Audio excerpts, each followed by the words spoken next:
Okay, Susan Lilich. That's online. Speak, Susan. Yeah. Oh, yeah, but they're good now. I'm here. Thank you.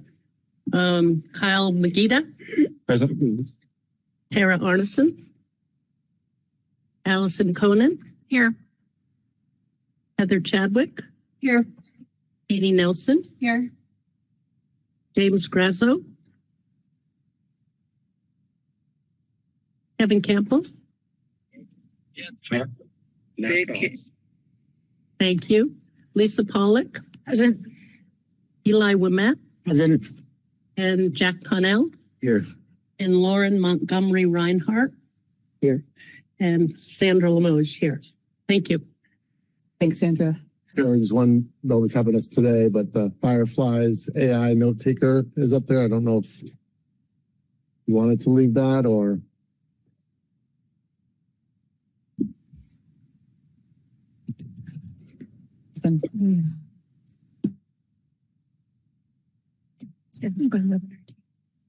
Everyone's trying to force it on you now. Open up the window and it's now. Before I open up the floor for community comments, I want to quickly thank Michelle Patnode, our principal here at Brewster Pierce, for hosting us this evening. Michelle, you've been doing a tremendous job this year, and I really appreciate you. I realized you were at my back, and I apologize. You were over there, and now you're here. So thank you. Community comment. We did pass out a clipboard. Community comments will be limited to no more than 3 minutes per person. Board requests that participants clearly state their name, place of residence, and topic of comment. School board will take no action on items raised during community comments, and dialogue exchanges will be for clarification only. Unless immediate attention is required, action by the school board will occur in a subsequent meeting. We have a clipboard this evening because I know a number of you have attended in the past. We've heard lots of concerns about device-free schools. My request is that if folks are saying the same thing, or you're here as a community group promoting the same thing, then maybe you choose 1 or 2 people to speak for the group, unless there's something substantially different in what you have to share with the board. When you're finished with the clipboard, would you all mind passing it forward? And I want to make sure everybody had an opportunity to put their name and information down if they're interested in sharing tonight. Thank you. Oh, that's And folks online, if you raise your hands, I'm going to start with the folks in the room and then we'll move to our guests online. Amanda, I don't know if you wanted to say something right now or if you're able to wait until after we get through the community comments in the room. That's fine with me to wait until through the room. Okay, I appreciate it. Thank you.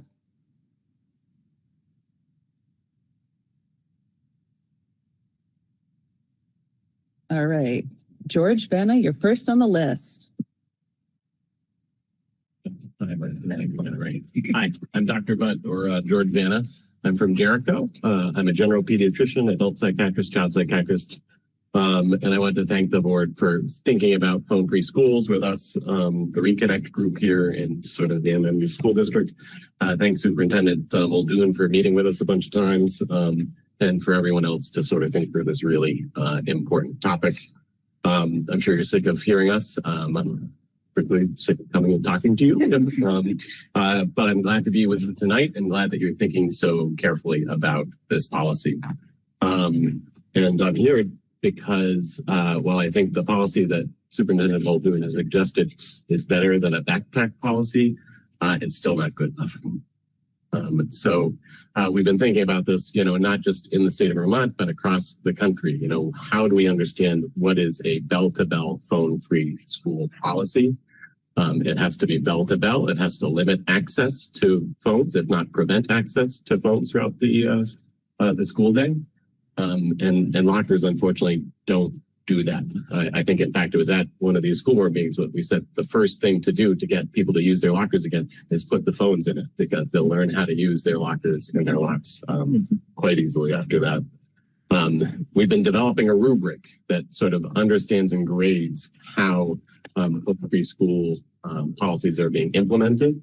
And if MMU adopts this policy, it's either going to be a D or an F on a scale of A to L. That's because it doesn't actually prohibit access to phones during the day. They're in their lockers. People can get into their lockers. It still puts the onus of the enforcement on individual teachers and individuals, as opposed to creating a structure of enforcement that really takes that out of people's hands. We know that lockers don't work. That's in fact why yonder pouches were even suggested in the past, right? That there would need to be this additional device locker in addition to a locker to make this process work. But I think you guys are still sort of entertaining these options, and I hope that you think carefully about what you might do. You know, when we put lockers and include these devices in lockers, it's like sort of putting choose your drug, cocaine, or a casino in a locker. We know that kids are not going to be able to look away and not be able to sort of restrict their behavior. We know this from behavioral addiction sort of data. And we know that these devices very much are designed to maintain that addiction, maintain the eyeballs, maintain that connection. And that's not what the law intended. It really intended a bell-to-bell policy. So that's why it works in other places. We also know that, you know, if this happens, there are going to be more bathroom use. There are going to be teachers who have to wonder when a child goes to the bathroom, are they going to get their phone? Are they coming back with their phone in the pocket? You know, it's a similar sort of quandary to if the phones were in backpacks. You know, why is that really happening, you know, when it comes to accessing these things? The other worry that I have is that this might be illegal, you know, that in fact the law very specifically says bell to bell, there won't be access to these phones. Lockers certainly would allow for that access in different ways. Thank you, Bud. Oh yeah, Okay. you got an extra couple I of would just minutes. say E's and F's are not in a rubric scale, it'd be like approach efficiency or not efficient, not an actual grade. Points thing. I wanted to share this if I can. You know, these are options that are available that are low cost, that the school district could consider. They're not yonder pouches. You can see the prices on each one of them. And the Reconnect group is happy to help create and implement these. Thanks again. Megan Detweiler. I'm right here. Thank you. Cool. Thank you. Good evening, everyone. My name is Megan Detweiler. I'm from Huntington. I am a parent of a 7th grader at CHMS, and I'm also a parent of a 4th and 1st grader here at Brewster Pierce. I initially planned to come tonight to talk about the phone-free school policy, but Dr. Budd kind of covered all the things I would have said. I'm a certified addiction registered nurse and can certainly say in tangential to the research that Bud mentioned, my lived experience really does reflect that when you place a young person and put the onus of responsibility upon them, an addictive device, it really is an unfair setup. So I hope you do consider some other options besides a locker. But the main reason why I'm here tonight as a parent and community member is to talk about the library access here at Brewster Pierce and what is proposed to be in the coming school year. I had a wonderful email of correspondence with some members of the board and the superintendent and principal, and I'm really appreciative of that and how Superintendent Muldoon really just highlighted in his thoughtful and detailed response, providing clarity around what that shared model might look like and really helping understand some of the broader staffing increases that are going to occur here at Brewster Pierce. So I'm grateful for that additional context, but I also want to just reinforce some points that I really want the board to consider and hopefully be able to provide some clear and transparent communication to our community about. First really is the communication piece of this. I certainly understand the constraints of personnel decisions and the processes, and we need to respect timelines. And I think it's important to consider at the same time, experience matters. When we live in a small community, incomplete or delayed information really creates confusion and erodes trust. You know, the communication we as Brewster Pierce parents received from the school was very vague and said that more information would be forthcoming at the end of the school year newsletter, which really created a large gap between today and the end of June. Within those constraints, I certainly just want to express that I encourage the board to consider how they communicate to parents in a real proactive, transparent way, so families aren't left filling in the gaps and exchanging emails with each other. Secondly, I want to just mention equity and access. While I recognize the student to librarian ratios may align between schools in our district, I think it's important to consider the day-to-day lived experiences of our students in our elementary schools are going to feel really different in this proposed shared librarian model. Scheduled access to a librarian, consistency of instruction, and most importantly, relationship building really matter, especially with younger students. A shared model may meet that numerical standard, but it's worth continuing to examine whether it provides the same depth of experience across our schools, particularly here at Brewster Pierce and Huntington. This shared model also really places a very large workload on a single staff member, and past experience within our district when one staff is toggling between 3 schools really doesn't work. It leads to burnout and reduced program quality. There's certainly a difference between having access to a room full of books and having that access to that same space with a skilled staff member who can create an environment that encourages reading, critical thinking, curiosity, that both supports formal and informal learning. Thank you, Megan. Here, maybe we should turn up the volume on that a little bit. Oh, got by myself out. Faith Carpenter, can I have, before you stand up, Sure. unfortunately, you're not a resident of one of our 5 towns. Okay. So we don't accept comments from folks outside of the. I do work at MMU. So as a staff member, as a faculty member of 18 years in this district, I can't make a statement. I'm sorry. You're welcome to submit it via email or. Can I switch out my name and on the board? My name's Nicole Thompson and I'm the librarian at Browns River Middle School and I live in Underhill. Thanks, Nicole. I'm going to read Faith's statement. Gotcha. Word for word. Thank you. Okay. My name is Faith Carpenter and I have proudly served as the librarian at MMU High School since 2008. I hold a master's degree in library science and also serve as adjunct instructor in library science at UVM. Given my experience and expertise, I feel both qualified and obligated to respond to the recent decision to reduce professional librarian positions in MMUUSD elementary schools. Excuse me. Decades of research spanning more than 30 states consistently demonstrate the positive impact of well-funded, professionally staffed school libraries. Well-funded, professionally and adequately staffed school libraries are strongly associated with higher reading achievement, improved overall academic performance, increased student engagement, stronger digital literacy and research skills, and higher graduation rates with greater college and career readiness. These proposed cuts come at a particularly concerning time as our students are already facing significant challenges in literacy, not only in reading engagement and proficiency, but in navigating an increasingly complex and often misleading information landscape. If we truly value literacy, mental health, and educational equity as a community, we must also prioritize equitable access to professional library services and the expertise of trained librarians. To Mr. Muldoon and the members of the school board, the MMUUSD librarians and I welcome the opportunity to share this research, and we have with the one-pager, to share this research, to engage in a thoughtful and data-informed conversation about the essential role of librarians within our district. And we ask you to reconsider these cuts. Thank you, Nicole and Faith. Hillary French. My name is Hillary French. I am a resident of Huntington and I have a daughter at Brewster Pierce. I guess I'm echoing what Meg and Nicole said, but one of the things that I would like to specifically ask is I work in HR, so my brain think of the fact that Brewster Pierce was essentially put on a performance improvement plan was specific to literacy and mathematics scores from the state.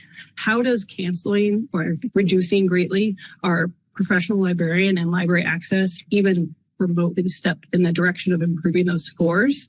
It just seems like a backward step in that regard, given the vast importance role that our librarians play, and especially in a small community like this. I think it's a pretty big blow to put out the information that we were given a couple weeks ago about that, and then being told in a very vague email, and then through word of mouth from parents mostly, that our librarian was being cut. It's a slap in the face to our community. I'm sorry, I'm raging, especially in this political environment. I'm done. Thanks, Hillary. Liz Smith on behalf of Patty Delaney. That's me. That's you. I'm not Patty, but I'm Liz. Also from Huntington. I'm also from Huntington. I have a child at MMU for 2 more months. These comments are from Patty Delaney, a Huntington resident whose 10th grader, Henry Menke, spoke at the school board meeting at CHMS a few months ago. Patty currently has limited internet access and has asked for the statement to be read on her behalf. Good evening, and thank you to the board and superintendents for your work and your welcome of strong advocacy and high expectations. I think if we gave everyone a magic wand and asked them to imagine what we really want for our kids, we all would say happier, more engaged, more socially connected kids have no access to their phones throughout the school day. We have the opportunity to do that, but this policy won't get us there. I do not, that's bolded, support the current draft policy with phones and lockers, and I'm asking the board to exercise your authority to meet global ends and instruct the superintendent to revise the policy. The current proposed policy falls far short of our stated goals. Phones and lockers would allow students to continue to have access to their phones during the day and would create an implementation nightmare for an already exhausted and demoralized MMU staff. It fails to protect our students, and it fails to meet our global ends of engaged students and a distraction-free school environment. I want to highlight 3 important points from the survey data. 1, data shows unequivocally that phones are tremendously disruptive during the MMU school day. 68% of MMU staff said phones are disruptive sometimes, often, or very often. Only 7% they were a never problem. 7% said they were a never problem. Asking students to voluntarily put phones in lockers will not fundamentally address the disruptions, and distractions will only lead to extended bathroom breaks, tardiness due to locker visits, and possibly phones in pockets, as was stated earlier. Family voices are overwhelmingly supportive, and their comments highlight that 1, physical separation is essential. 2, we must do it right and not halfway. And 3, a strong policy will protect kids in a myriad of ways. Putting phones in lockers does not guarantee physical separation. It is a halfway measure. It will not protect kids from cyberbullying, sexting, and on and on. 3, consistent enforcement is the #1 staff concern at MMU. Staff report that some teachers enforce the current caddy policy while others ignore it. Putting phones in lockers is a recipe for continuing or exasperating the frustration and exhaustion among teachers and other staff. Anyone who thinks it will be easy to implement has underestimated the power of addiction and the level of teenage ingenuity. Why set staff and our students up for our failure in this way? I urge the school board to exercise its policy authority by providing appropriate boundaries through a policy that provides oversight, guidance, and limitation to hold the superintendent/buildings accountable to the letter and the intent of the law to best support our students to meet our global goals. We know what success looks like. We've seen it in other schools in other countries, and that have succeeded in totally separating people from the addictive devices. Thank you, Liz. Yeah. Good job. I never even. She uses a lot of words. Allison Forrest. I'm Allison Forrest. I'm a resident of Huntington. I was employed in this building for 35 years. I'm here to talk about the library because this district has always been super creative in staffing and figuring things out and doing what's best for kids. And I want to see that keep on. When I started here in 87, that's 1987. There was a 1-day art position and a 1-day music position, and the same person held those 2 positions. And in those 2 days, she got 3 days worth of work accomplished because she was here double that time. So much more than she would have if she'd been in only one of those days. We never were able to do that again, but it was great when it was here. 1 day a week is really tough in a school like this, as far out of the middle of the district. If your day is Monday, there are 4 of them that aren't there during the year. That's a month of instruction that's gone. There are 34 Mondays in this year. There were 38 Wednesdays in this year. 9 of them are early dismissals. That's 9 times half a day. If you are here those days, if that's your special stay, you have half classes or no afternoon classes, or however they try and fit it in. So if you have 7 classes, maybe 8, 30 minutes, maybe 40, that's like 17 hours of instruction for the year for those kids. If you reduce a position to 1 day a week. Sometimes you can get away with that with enough support, but I think library is so important because you're not only connecting with 125 kids, but with the parents. And you want to know what will be supported when you send a book home with those kids. So you have to know 125 kids, you have to know at least 100 parents. You have siblings. And we have very active parents in this town and some grandparents too. And that is just a lot of people. If you multiply that by 3 schools, it gets kind of untenable. And finally, I think the word continuity is really important and undervalued. I looked it up, and the first couple of synonyms were cohesiveness and flow, but the last one in Google search was unbrokenness, which I thought was really perfect for this situation. We have a strong, stable foundation here that is being built every year. Maybe we can tweak it. Maybe we can get by with 2 days, Thank you, Allison. but let's not break it. Thank you.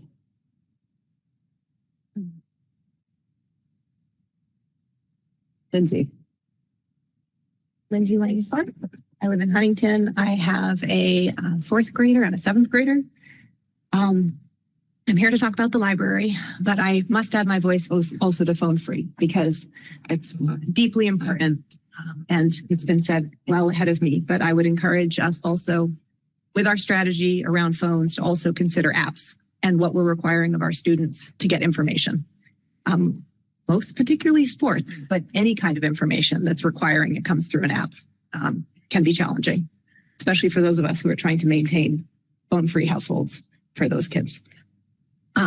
As for the library, this library is, it's a library is a heart of anywhere that it is, but in Huntington, that is more true than ever.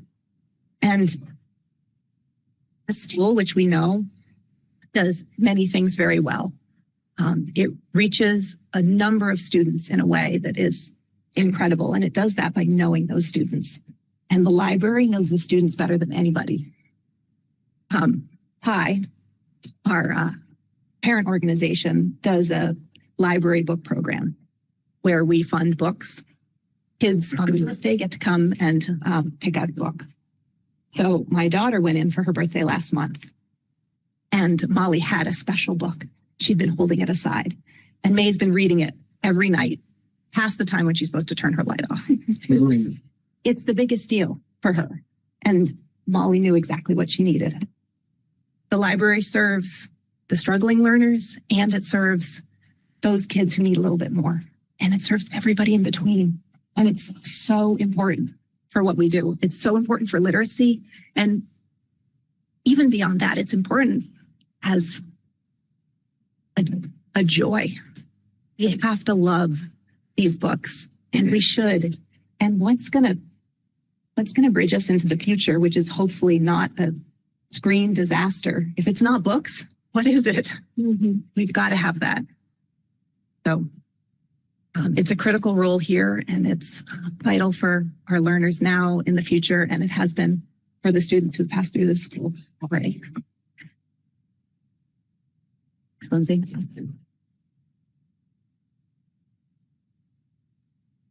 Mark Egan. I'm Mark. I'm a Richmond resident, and I'm a longtime school board supporter, first-time visitor. I'm here to talk about phones, but I'll chime in that librarians are so important. But anyway, I've been following the phone conversations, sort of, from a distance. And, but I'll say that I have a 5th grader and a 7th grader, neither of whom have phones. They don't want them currently, which is great. They are in friend groups that also kind of have made a commitment not to have phones. Very refreshing. I think that everyone would agree with that. So I was really encouraged by the state law last year when they said that the law was that we were going to have that schools needed to have a bell-to-bell policy restricting these devices. And so when I saw the proposed policy, I saw it last week, so I may be late to the game. I was disappointed. And so I wrote some letters this week, and maybe you all saw them. I wrote them to you. Thank you, Tara, for responding. I know you saw it. And when Tara responded, she also sent me the agenda for tonight's meeting and links to resources around the topic, which I thought were so interesting. And they included, what I read in the links and the resources was that there's a general consensus that like these devices aren't needed.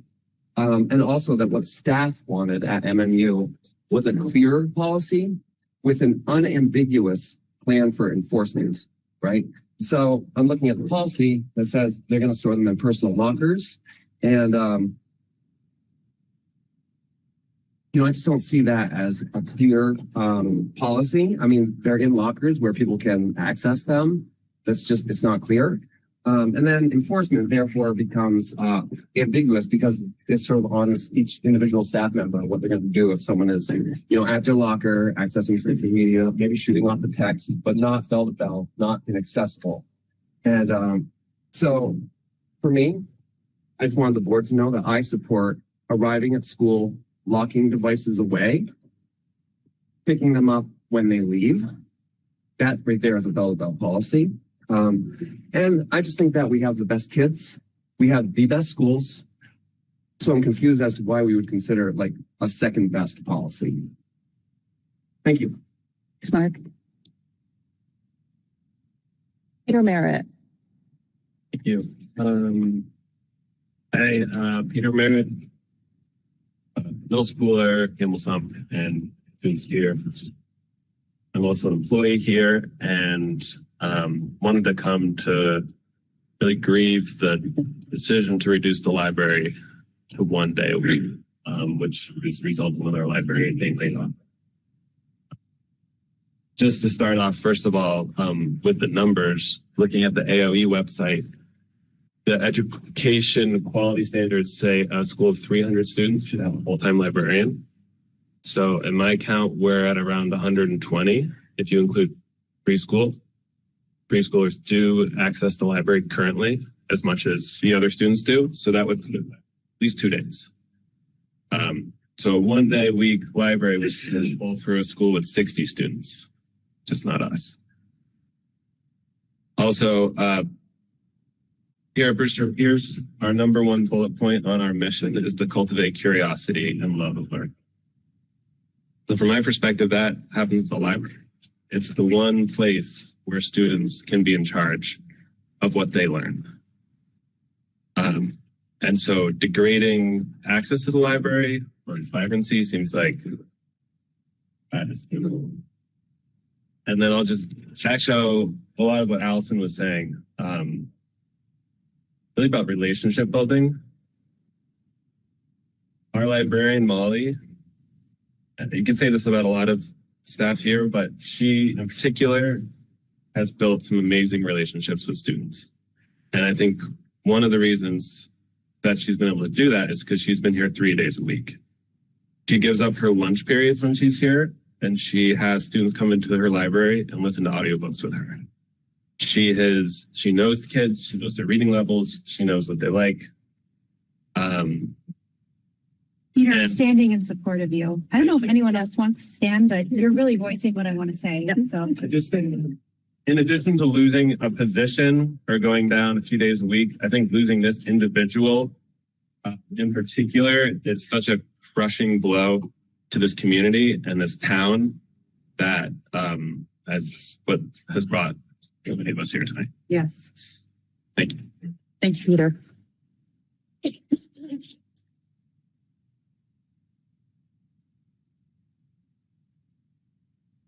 So we've exhausted our list. I appreciate everybody using the sign up. I really do. It's our first time trying it. This is only me running my second board meeting, so I appreciate your patience with me as a learner in this role too. We're going to move to the folks online. And Amanda, I see that you still have your hand up. Go ahead.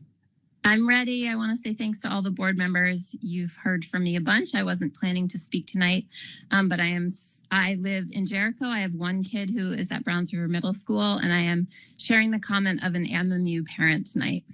She had, who lives in Richmond. She'd prepared this comment for the meeting, but after writing her statement, she had her child review it today, and he was having cold feet about her sharing. The parent requested that I read her statement so that her child could be anonymous. What her comments really highlight are the difficulty of leaving the burden of enforcement on teachers and the challenges that could continue without a strongly implemented policy of separation. Here's her comment. I am withholding my name, but for context, I live in Richmond and I've had 3 kids go through the district since pre-K. When I learned the policy being put forward by the school does not include preventing all access to phones and leaves it on teachers to continue monitoring, I felt the need to weigh in. From what I hear just about daily from my kid, cell phones have been and continue to be ubiquitous and problematic at MMU. In my son's words, school would be much better with a stronger policy where teachers don't have to be in charge of phones. So here are 3 things I've been hearing about the situation at MMU. First, kids are guarding themselves all day because people record and post photos and videos. You're sitting in class and aware that someone is posting a photo of you at that moment. This is during class and in the halls and free periods. My son says it's mostly done jokingly, but it makes you feel on edge about just saying something in class that might be misunderstood or doing something silly. Second, 3 out of 4 teachers by my kids' math gave up on the phone caddy a long time ago. It was too much work. Plus teachers want to be liked, he said. I asked him, what about the teachers who do still use the caddy?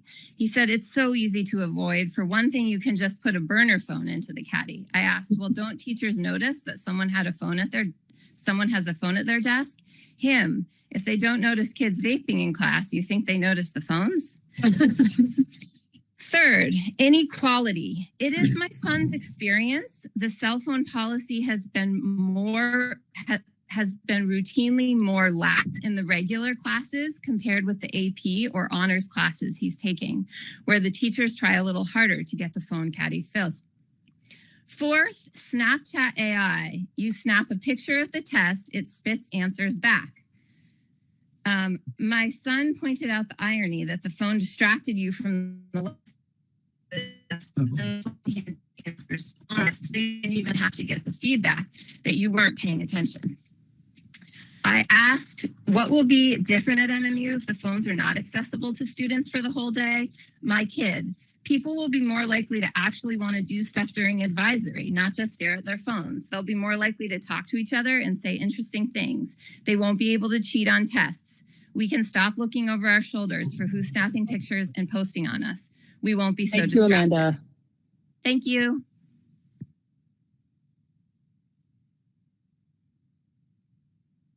Was there anyone else online? I don't see any other hands raised.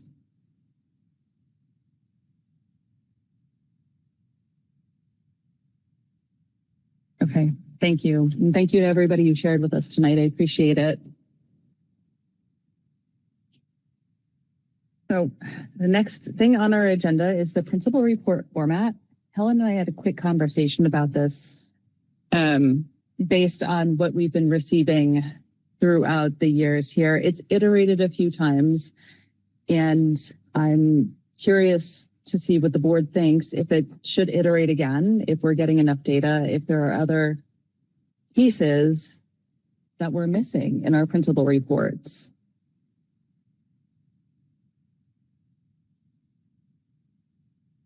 So I'll start off. I guess I'm fairly new to reading principal reports and reading everything. So this could just be an experience talking. But we get a really rosy picture in all of our principal reports, which I think is fair, right? We all want to say the wonderful things that go on, and we want to hear about the amazing all the different programming that we have at every school. And I worry when we see these really great pictures and then things bubble up like the CSI designation and some of our internal data showing that we're really not hitting proficiency levels. And to the tune of like 24% of students proficient in mathematics. That feels like something that should have popped up, that I would have expected to see or hear about earlier. So I guess my question, or what I wanted to kind of talk about in whichever format I'm supposed to talk about it, is what would be helpful in terms of what data and what information are we trying to see when we see those principal reports, so that we're getting a really full picture of what's going on, the good, the bad, the ugly, and what we need to do differently, or where we can direct some energies a little bit differently.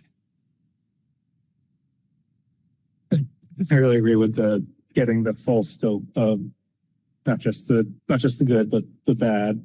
And I know this kind of is at a little cross purposes with the overall ends report, but having a fair amount of standardized data from every school and comparisons across them, either being explicit that maybe doing that more than once a year is better than if like the full picture of deep dive is not in each principal report in relative to others, then maybe we see it more often in principal reports or something else. And then also kind of along those same lines, one thing I always ask with the principal report, and as always the thing is, they all seem pretty similar, and our schools are, we're trying to give everyone the same opportunity, but our schools don't want to be similar. They each have their own culture. What's different? I'm sure, John, your conversations with each principal is not the same. Their needs, their strengths and weaknesses are not the same. So I want to see that. We're at district level. We're not a individual school board, we're a district level board. So I want the reports to reflect that. Like what does Brewster Pierce need that Jericho doesn't, and vice versa.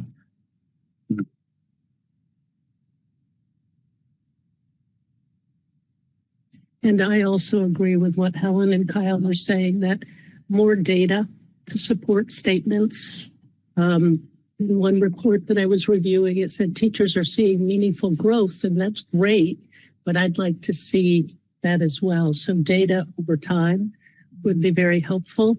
The outcomes of the hard work that's going on, and then also, a focus on, if the expected progress is not occurring, what are some of the interventions that are taking place?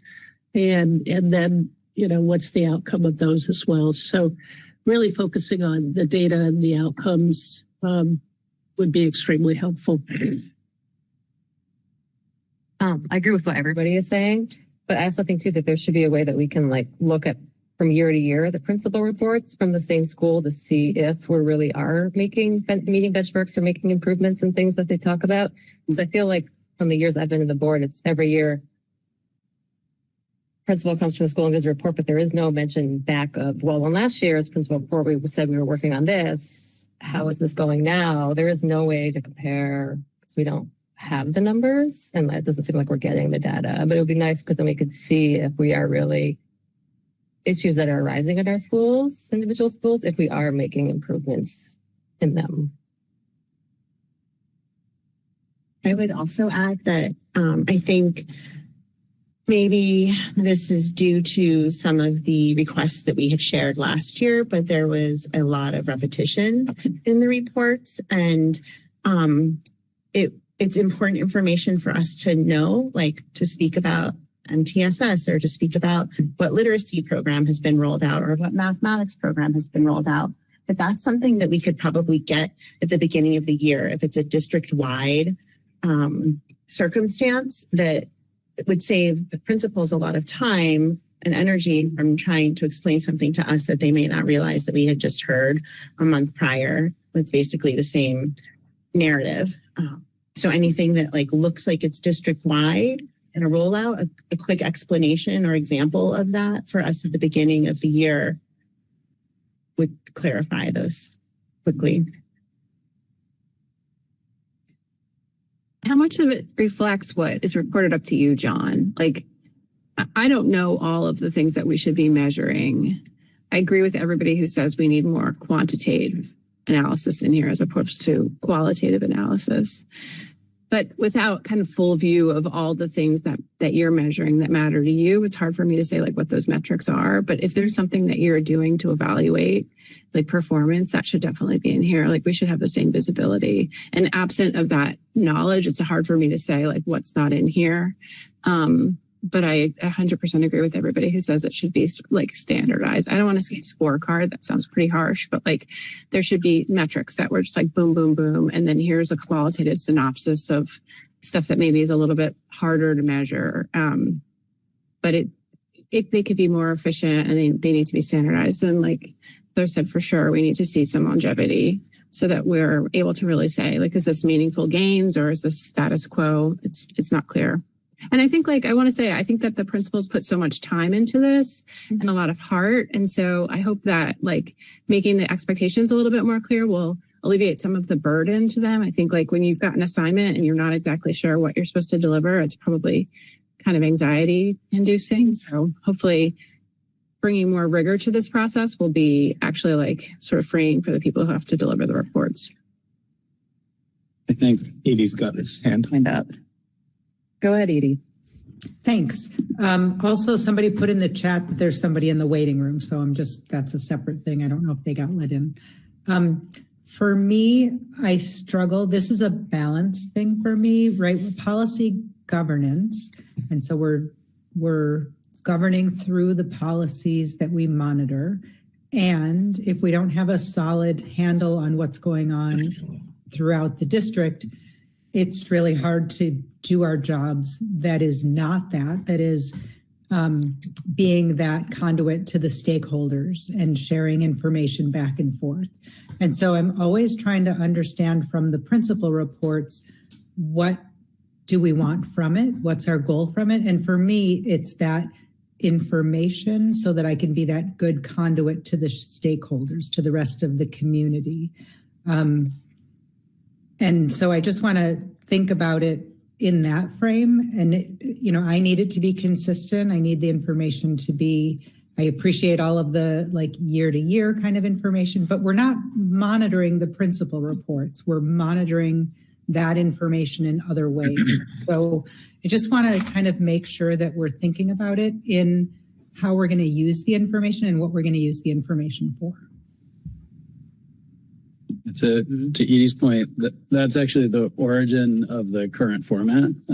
So we made a change coming into this year away from some of those data pieces because the feedback was that the principal's reports felt like monitoring updates over the course of the year.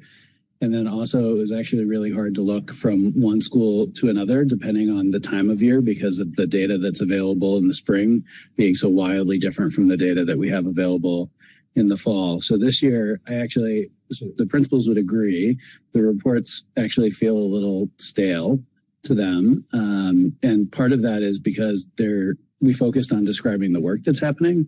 And I think it's actually a sign of success that so much of the work is common across the schools that are at the same level. And so I think all of this feedback is good for the team because we can come back with a template that we feel like maybe threads this needle between the not being a governance update or monitoring update, but also providing some more context for people. Steve. Yeah, I just want to echo that I agree that we need some proficiency scores for each of the schools.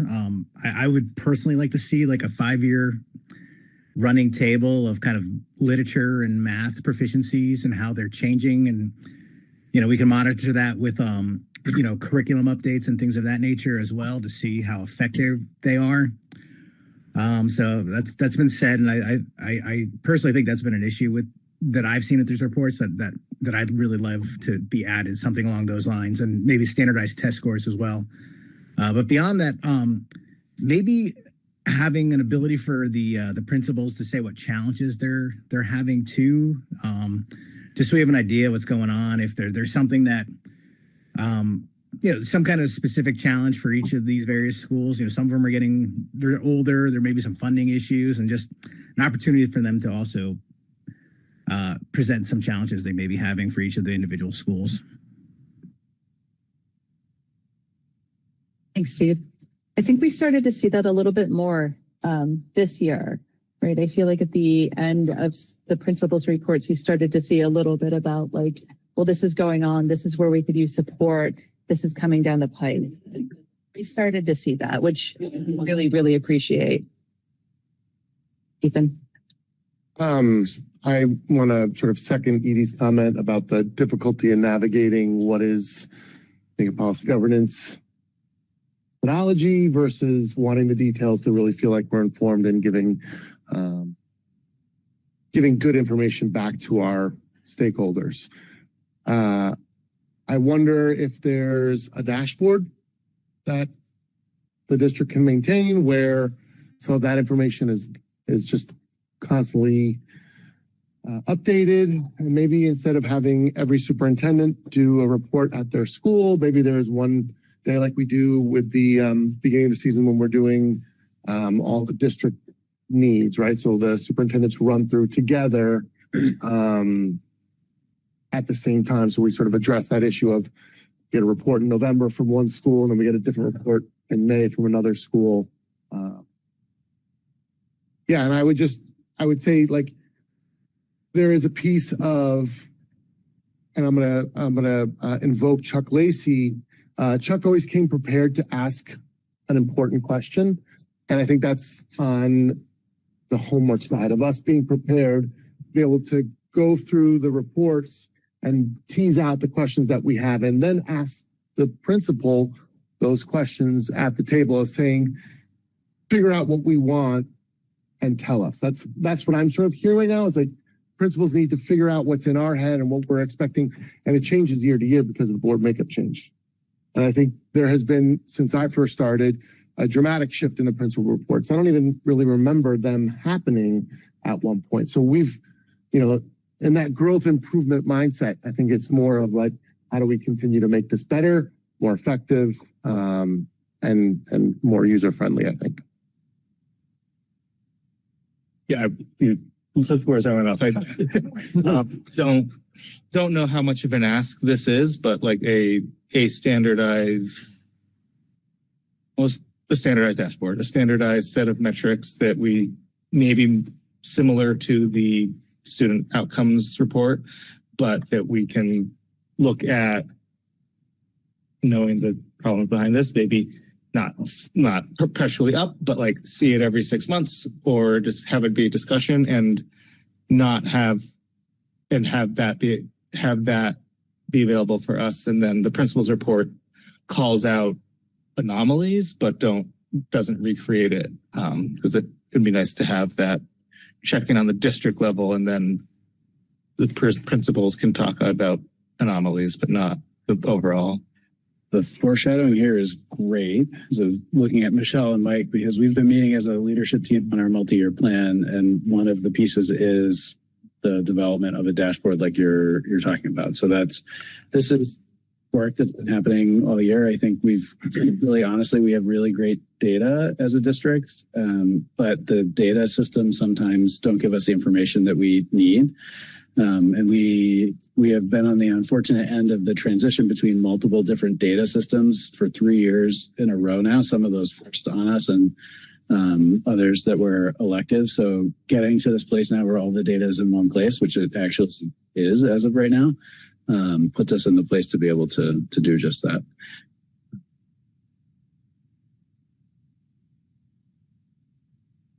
I appreciate that we're talking about this and thinking about this. This is valuable. And I appreciate the constant evaluation and introspection that I'm seeing in these meetings, and willingness to do things differently, even though it can be uncomfortable, I'm sure.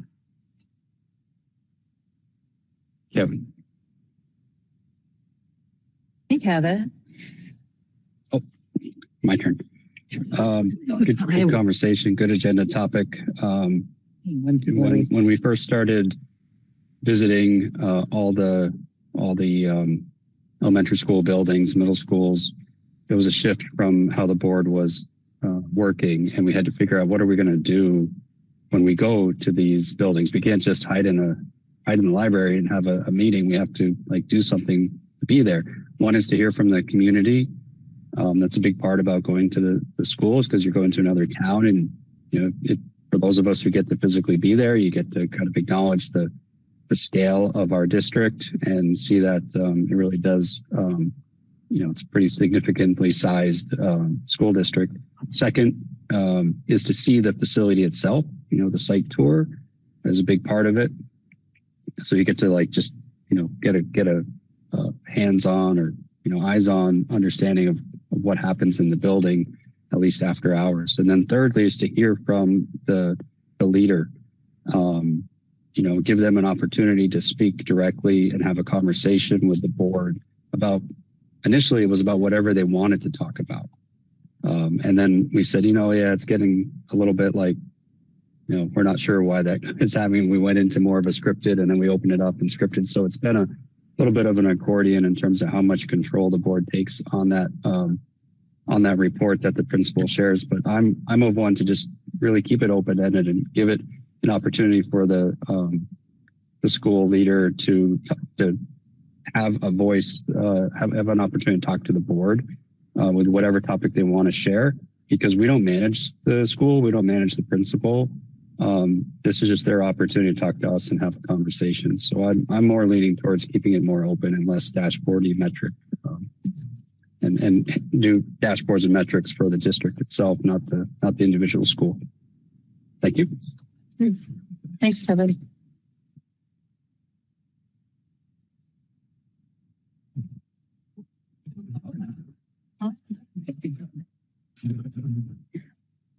You guys want to talk about the cell phone device-free policy? Now, this is coming to us as a warned policy. So tonight is our night for discussion about it, to give John feedback on it, and then in 2 weeks is when we will vote on it. Are we not voting on warning it right now? Do we have to vote on warning it? No. No, right? Kevin? No, we warn it and we vote next time. Right, because it went out on the agenda so that the community is aware that this is something we're discussing. And then we vote on it in 2 weeks. That work, Kevin? Yep. I don't think it's coming to us warned. I think we are warning it to the public. Yeah. Yep. I really liked all the links with all of this information consolidated. This was a really easy thing for me to follow and wrap my head around. So thank you. John put a lot of time into like collecting the community feedback, putting together his own research brief based on conversations and research he's done, just so that we could have a fruitful discussion. So I really appreciate this. Thank you. And I can't take full credit for the research. I had reached out to colleagues at Marzano Research, which is one of the big ed research firms that's out there, and also at Solution Tree, originally looking for like the one kind of comprehensive document to go to, and it turns out that that document doesn't exist. So I got some good guidance on where to go to find some of the more intricate pieces that have been happening about this, and so that resulted in the brief that you all have. And it is, in some ways it's a frustrating place for us all to be right now, because and I say this as a principal, I went through this twice in 2 different schools, going device free in school. It wasn't mandated by law for us when we did that, but it felt like the right thing to do for a variety of different reasons. So in general, I'm supportive of these efforts, especially if we can find ways to help make the experience about connection for kids. But the research that Marzano shared with me, that they're not Rob Marzano, who if you're at research, he's like the big name. So I didn't talk to him specifically. They're not expecting to actually publish anything on this for 5 to 10 years because the body of evidence isn't big enough to draw reliable conclusions from. So it's promising, but the field isn't mature enough yet. And it's changing pretty rapidly. So, but the directionality of what we're seeing from meta-analysis is encouraging for the conversation that we're having. both in that it leads to cultural and climate improvements for students and for staff, leads to better learning outcomes for students. And actually, kind of oddly, there's a lot of research emerging that actually students over time actually appreciate the ban on devices. So the survey was also really fascinating to go through. We had great response rates. And actually lots of commentary. So the qualitative data that we collected was really good. But for me, I also really enjoyed going through and theming the comments, right? So this was super helpful for me in really understanding the nuance of where people are relative to this issue. And there's some things that showed up in the comments that actually were really surprising to me, right? So the smartwatch focus pre-K to 8, right? So that I was not aware that was such a major concern for people. The feedback from staff about what they need to feel confident in moving forward with this was super helpful to me. And then also the perceptions of people had at the different levels about enforcement, I think is really helpful, not just for me, but also for the administrative team when we think about implementation, which is really where I think the bulk of the work is going to be. Might sound funny to say this given how much we've talked about it, but the policy part actually to me feels easy compared to what I'm anticipating for implementation. So any questions related to the survey or the research brief before I switch gears to walk you through what we have written? Well, and I think we need to be clear too. We're not, because of policy governance, we're not involved in implementation. Right. That's you, operational superintendent, and your leadership. And I'm looking forward to it. It's a question that I'm not sure if this is the right time for, but the bell-to-bell policy will not include buses. Is that correct? That's correct. It will include field trips. Yes. Or after school. After school is after bell. Literally bell to bell. And yeah.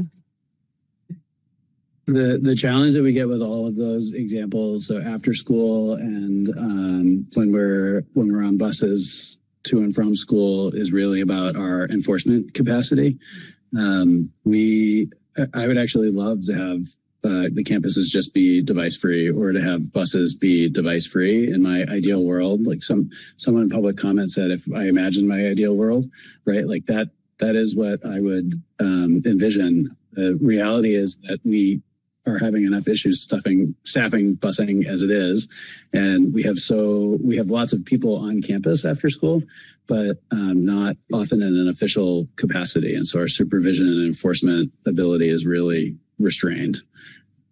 We still have buses that we want to provide bus monitors on that we're not able to staff. So that's just a logistical challenge that we had good debate about with the leadership team, but couldn't see a way through. Susan. Yeah, thank you. A couple questions that have come up for me. One is I noticed in the survey you didn't discriminate when we asked about an off-person option for phone storage between the lockers and like a caddy or something that wouldn't be accessible to students at all. So I don't know if there's any way to know in terms of I'm particularly interested in terms of the staff at the high school, teachers and staff. If you have a sense of whether there was any like clear preference for the locker versus like a completely inaccessible storage location. That's my first question. Yes. Did you want to go with your second question and have me answer both, or do you want to go one at a time, Susan? No, we'll go one at a time, I guess. Okay. This is truly a hot button issue for us as a community. I was talking with Mike Weston earlier. I'm now at over 120 emails today just about cell phones and the policy. So there's a lot of people out there, and really the locker versus not lockers thing is, or I should say, the format that off-person storage takes is hotly debated, with people saying that they think lockers are too restrictive, with people saying that telling families they can't send their kids to, pre-K to 8 with the device is too restrictive, to staff saying that they want to be able to use it as a learning tool, or to people saying that lockers aren't strict enough, right, at the high school level. There's also a lot of concern, and I think it's a lot of legitimate concern about how much staff are going to be asked to police this at different levels. And there's a lot of evidence from our colleagues around the state and around the region. We've had lots of conversations with different schools that, the whole thing about a burner phone is a real problem, or kids saying that they're not bringing a phone to school, but actually, just having it concealed in their backpack or on their person somewhere. And so what we have seen across the state, especially among some of the larger schools, is schools that have started with more stringent or more control-based mechanisms for phone storage are moving away from those. And what we've also seen is schools that are not moving away from it are actually having very low deposit rates, which is just a term that I'm using for this, right? So I had a conversation on Friday with a superintendent in a school district that requires students to give their phones when they enter. They have 2 entrances on both sides of the building. They've got these clear lockers for the upperclassmen that they can lock their phones up in and have a key, and underclassmen put them in a pouch, and a teacher takes the pouch. And they're hovering at around 20% student device turn-in rate, and kids are just saying they're not bringing them anymore.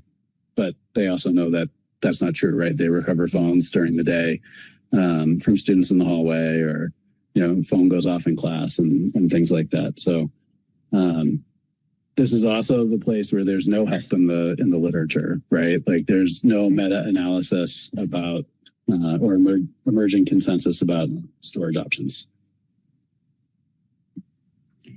Yeah, thank you. And you kind of actually, I think, started to answer my second question, which is about feedback that you might be getting from various constituencies that isn't what I think a lot of us as board members have spoken to folks that have a specific opinion about a lot of things, but and that's been really useful and helpful to hear all of those comments. But I also know from talking with you that you're hearing, other opinions and other comments from teachers, from parents. And so I am somewhat interested in hearing if you could kind of round out the picture a little bit about some of the concerns that you're hearing. Mm-hmm. Yeah, I would say the highest level of anxiety that I've heard from any group with a viewpoint is from the families of students that have medical needs that want access to a device. And so we have provisions in the law and also in the draft policy to allow for access to devices like that. But there is an awful lot of anxiety about going through that process, not knowing exactly what it will look like just yet, and also of that becoming a visible sign that, their kid is different or special in some fashion. So that, I would say, is actually the group that has the highest anxiety. I would say the next group, honestly, is actually there's anxiety among teachers that is funny. That enforcement won't be consistent. It's funny because they're not actually worried about the administrators being consistent. They're worried about the difference from staff to staff. And really what I would say overall I've heard the most from staff is that whatever the solution is, we need to make sure that staff are consistent from one staff member to another, because in any of these potential scenarios that we've talked about, there's 1 to 2 administrators per building, and there's a huge amount of space. So if there's a violation of whatever we have for the policy and procedures, it is not likely to be the principal or assistant principal who is going to see that violation. And so I think those are actually the two most anxious kind of groups. The rest of the groups have expressed different perspectives, but I don't know that I wouldn't want to speak to them in any kind of number or definitive fashion other than to describe how they're feeling. Okay, thank you.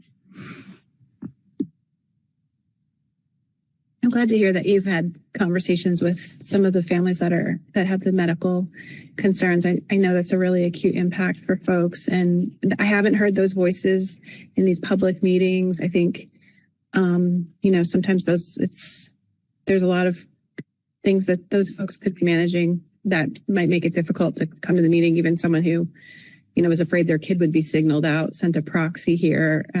Yep. But that's weighed a lot heavily on my mind in all these conversations, like what voices aren't coming to our meetings, or for whatever reason, they have a barrier that's making it difficult for them to participate in this conversation. I think there's a lot of community momentum around this, which is great. I think it's exciting as a board member to see like a lot of community energy. But I feel like that community energy has been very much in one direction. So I can't help wondering like who's not at the table for these conversations. And certainly, the folks who have medical circumstance come to mind, but I don't know who's not here that has other circumstances that haven't been able to come forward for whatever reason. I'm curious if those conversations are happening. I'll be honest. I hope this isn't frustrating to the group, but in all of my phone and face-to-face interactions with parents the past couple of weeks, I've just been asking, what do you think about the cell phone policy that the board is looking at? Did you take the survey? And the vast majority of parents don't know that we're talking about a cell phone policy and didn't see the survey. And so it's been there's been a whole range of responses like, wait a minute, my kid's not going to have their phone with them next year. Like, how are we going to do after school, arrangements? Or like, there's just a whole range of different perspectives out there. And it's funny. There's two truths here, because we got an amazing response rate from families, right? That's a strong response rate when you consider the size of our parent population, but we still have quite a few families who don't know.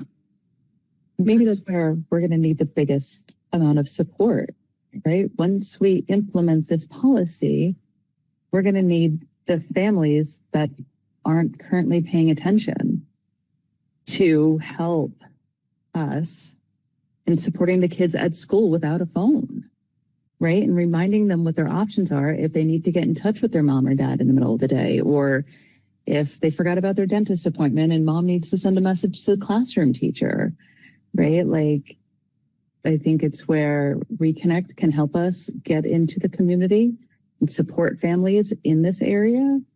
I think our community engagement committee is going to have to get a little more involved, and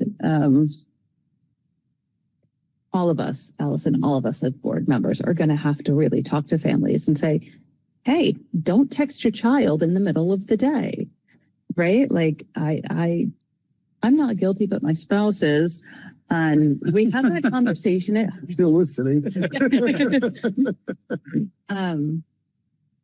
Right? Like, don't engage in this behavior. Don't expect your kiddo to respond if you choose to do that in the middle of the day. But like, how do we get more families to listen and pay attention and know that this is going to happen? And if you're in 8th grade, you're not going to be able to bring your phone to school anymore. Mm-hmm. Here's how you use the phone in the front office to tell your parents you're getting on the late bus to go home. What's the return of payphones? People say, it's back over there. There's one at Calzone. Yes.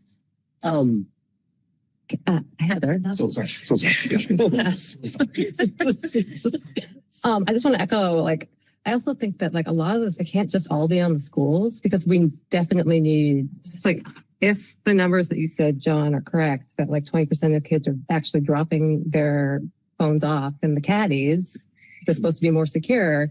There needs to be more parental involvement to be hey, if you get caught with your phone at school XYZ is going to happen to you at home. It can't all be on the schools because clearly the most secure ways aren't even working. So there definitely needs to be a lot more parent involvement than just us trying to pass these rules and kids just not listening or breaking them. Like there needs to be consequences at home for the kids. And there's also, I know that you're going to get to what's going to happen if kids get caught at school, but like maybe it needs to be really strict because it can't, like, it's got to, everyone has to really be involved. It can't all just be on the school. So your point, I know you had your hand up, Ethan, I'm sorry, but your point is really well taken. And I would say like there are examples of all these kind of ways of doing this working and not working across the country right now, right? And so to me, and I think that like the conversation, I'll be honest, I've talked with Mike Weston more about this than probably anything all year. And to me, I think it is really important for us to work with our students on what this looks like. And so I will just reemphasize that they did a lot of like pre-engagement work that led to that previous presentation that that we had at the board to kickstart this conversation. And I think we are so fortunate in our community, our administrator to staff and our student to staff and student to like all the relationships are so positive. Right? Like we are not a school district defined by us versus them dynamics. And that's not the case everywhere. And so I think that if we can continue the approaches we've used about working with students and elevating student voice in the process where it's appropriate, I think that this will work really well. I think the other piece, I was talking with Kevin and Gretchen about this, and I'm sure the same is true for the high school, but it is a societal issue. The number of technology-related disciplinary incidents that we have in our buildings is very, very small. But the number of technology-related incidents that we deal with are actually very high, right? And that is because there are these things happening outside of school, and then the feelings show up at school, right? So things happening online or between kids over devices, happening after school hours, or, you know, even sometimes at really crazy hours in the middle of the night. And then those feelings get off the bus the next morning and come into the buildings. And that's actually, like, in terms of a disciplinary impact, that's the biggest we're seeing related to devices right now. I'm curious if there is another opportunity to share the survey out.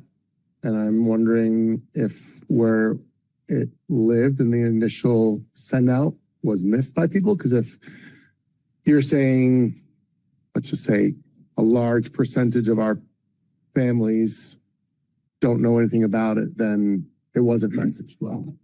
So I'm wondering, as just off the top of my head, is the alert system that we use for weather delays or bus transportation a way to say, hey, we are implementing a cell phone policy. This is your last chance for survey results, because you said 120 parents? No, almost 150, I think. Yeah. And we're talking over 600 students. So we're talking like 143. 10% maybe response rate? So just to give you a crash course on what we normally see. So this is above our normal response rate. I'm not worried about what our response rate on surveys in general is. I'm talking specifically about, because I'll tell you, library and cell phone policy combination here, this place hasn't been this full since. And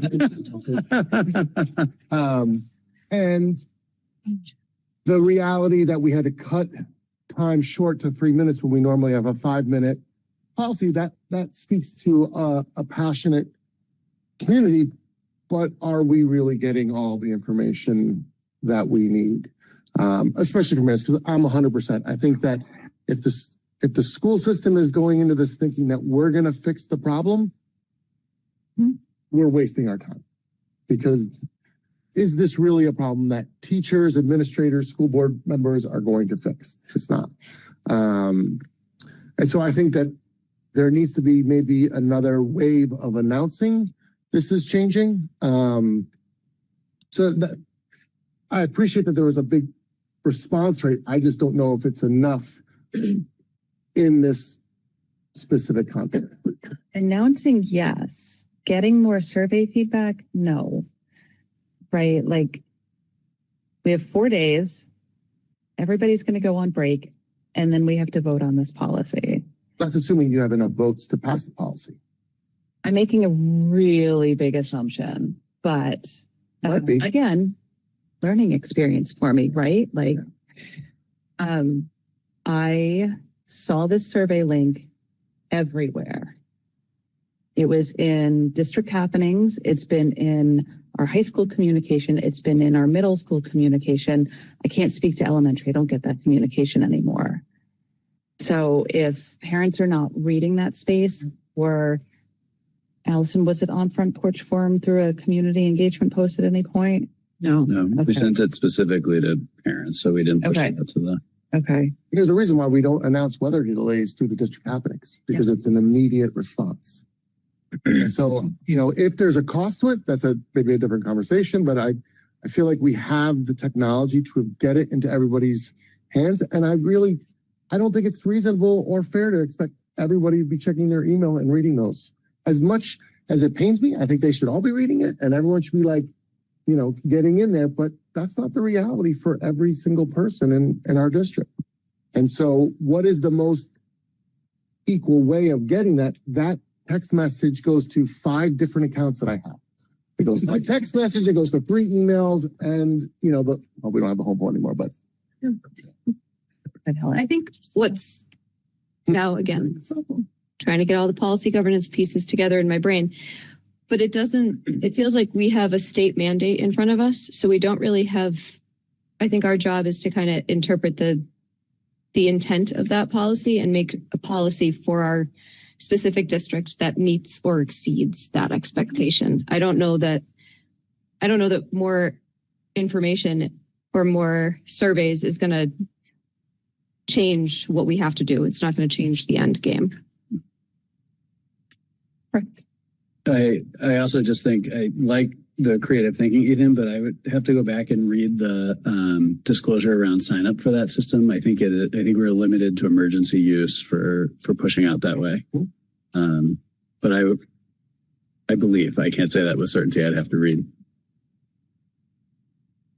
Two things. One, it feels like policy governance is doesn't tie our hands here, but I think we can take advantage of actually having a very clear statement of the goal and the culture change we want to establish here. And sorry, John and Mike and everyone else, but then that the implementation part is going to be the hardest, and the trade-offs of those things. I think there might be a world where that isn't the board's say. The board's say is we want a school free of cell phones and enforcement limited. And that's what we want. And be clear on that. And it's not our job to be in the implementation, because it does seem like it's gray and changing and building dependent, maybe. And then separately, I think another voice we're not hearing is the students. And so we heard them like a month ago, but it was a filtered group. I would love to actually see a survey about what students say, because especially on the high school level, like some are fully adults. This should be less paternalistic as possible. And if we're going to have a culture change, it doesn't matter what we say, frankly. It matters what the students at school do. So what are we going to do? People even know this is happening? Like this is pretty abstract, far away from day to day. I will agree there was definitely a lack of student information in this document. I can say that students definitely know that this cell phone policy is happening, especially in the high school. There's been a lot of chatter around it. And the general, just put the finger on the pulse and kind of talk about what that's looking like with we're lacking data, obviously. But almost everybody recognizes that it is important that phones are not present or as present as they are anymore. I would say 99% of students can very much be very honest with themselves and recognize that cell phones are not helping us in any way. It is in that implementation that I think people are more split. And I would say, when looking at a policy, Part of what's important is to look at all the different groups of people that will be impacted: students, teachers, administrators, and parents. And so this is also where like getting more data may be helpful. I understand this is a tight timeline we're on right now. But getting some student data would be helpful. And I would love to see some expanded parent data, because I'm afraid we are falling into some of that like volunteer bias trap, where a lot of the parents we're seeing are very, very strongly against having the phones in the lockers or looking for a more strict solution. But I'm curious kind of to see what proportion of parents are actually falling in this group, because we're seeing a lot of the same people. And it's very important that people are coming out, and I'm very much appreciating the input. Like, thank you so much, everyone. I would love to hear, though, also from like a very representative sample of parents, if that is possible. I'll also say that the volunteer bias also applies to the students as well, because the vast majority of students that I've talked to have all been pretty, they all understand, they all know that they're going to have to do this and that there's really no way out of it. And that they don't really, how do I say this? There's, I just had it.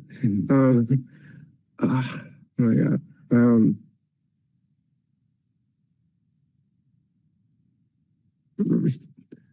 They don't, the volunteer bias thing, it's like, we assume that the kids that don't respond or the kids that don't reach out, that we assume that they're happy with the plan, and we assume that they don't have an opinion on the plan, but like the parents, like we should assume that they do. And like,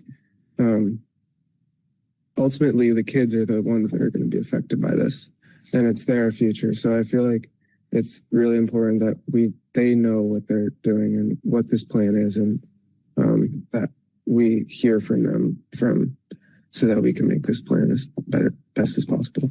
I mean, Weston, you might disagree, but put a survey in front of MMU students and they will fill it out. Like, you could send out a survey on Wednesday and we'd have mostly everyone in the school would have responded by Thursday. Like, I don't want, first of all, I just want, Eli might be the best email replier I've ever email within 25 minutes, I'm getting a response. I love you for that, Eli. If that was something that the board directed us to do, could I get data from students of almost everyone? I would do it during advisory. It wouldn't be hard. I would ask John to give me the tool he wants, but I don't know where that fits into your timeline. For me, the timeline is whenever you finish coming up with it is when I have time to start working with the students to figure out what's going to look like next year. Well, can I just really quickly, because the students did do a presentation a month ago. My understanding is those students plus you were in classrooms speaking about this. Every student's heard that plan. And were they, I guess, did you get feedback at that time, or were they expecting some kind of channel to provide their feedback? Because y'all know it's coming. I'm looking at Jack because he was in the most vocal class meeting when we talked about it. And their biggest thing had less to do with the fact they couldn't have their phones. And if we stored them in backpacks or lockers, they were really getting tied up about the consequences. First time it's in the office for the day. Second time, parents got to come pick it up. Third time, they got to have a meeting and probably end up storing it. And they really wanted to talk about that. Jack, is that what you remember? Yeah. The junior meeting was vocal. I remember, most kids, there wasn't many questions about like what to do with the phones, just the consequences. And I think that's probably more important, because without strict consequences, without clear consequences, the policy can't really be put in place, and kids will always try to find a way to get around consequences. And I think that might have been why they were asked, or why some of them were asking it. But without clear consequences, I don't think that kids will follow the rules well. So how long are we bound by this policy? Like, the only way we're going to know what this is living with it. And there's a lot of stuff around implementation that's going to be tricky and nuanced. I wonder if we say like, let's move and then we'll revisit this in some period of time and see if we need to iterate. Is that an option? I think it feels very abstract right now and hard to guess what it's going to be like. Maybe we just need to start. Yes, because I think there's 5 questions out the table, so to speak, that really need to be resolved. And the first 2 might mean that you don't have to answer the second 3, right? So the draft policy from the Agency of Education is just written as a generic policy for the state. You as the board have been in this position before because they write it for general boards. They don't write it for policy governance boards, right? So I had this conversation with Kevin recently, and Kyle, this kind of speaks to the point that you made a few minutes ago. Historically, as a board, you all have specified the end result that you want in the policy, and then whatever is legally required in the policy, and then you've delegated the rest to the administration, and then sometimes you have selected those policies, or sometimes the state has required those policies be monitored. That's not the way the policy is currently written. So after the presentation the initial conversation, we talked about including storage location in the policy, which is something you could delegate if you wanted to as a board. We had the student conversation, and then we actually went deeper as a board on storage location. And then also on the last page, there's those 4 bullets under administrative responsibilities and enforcement.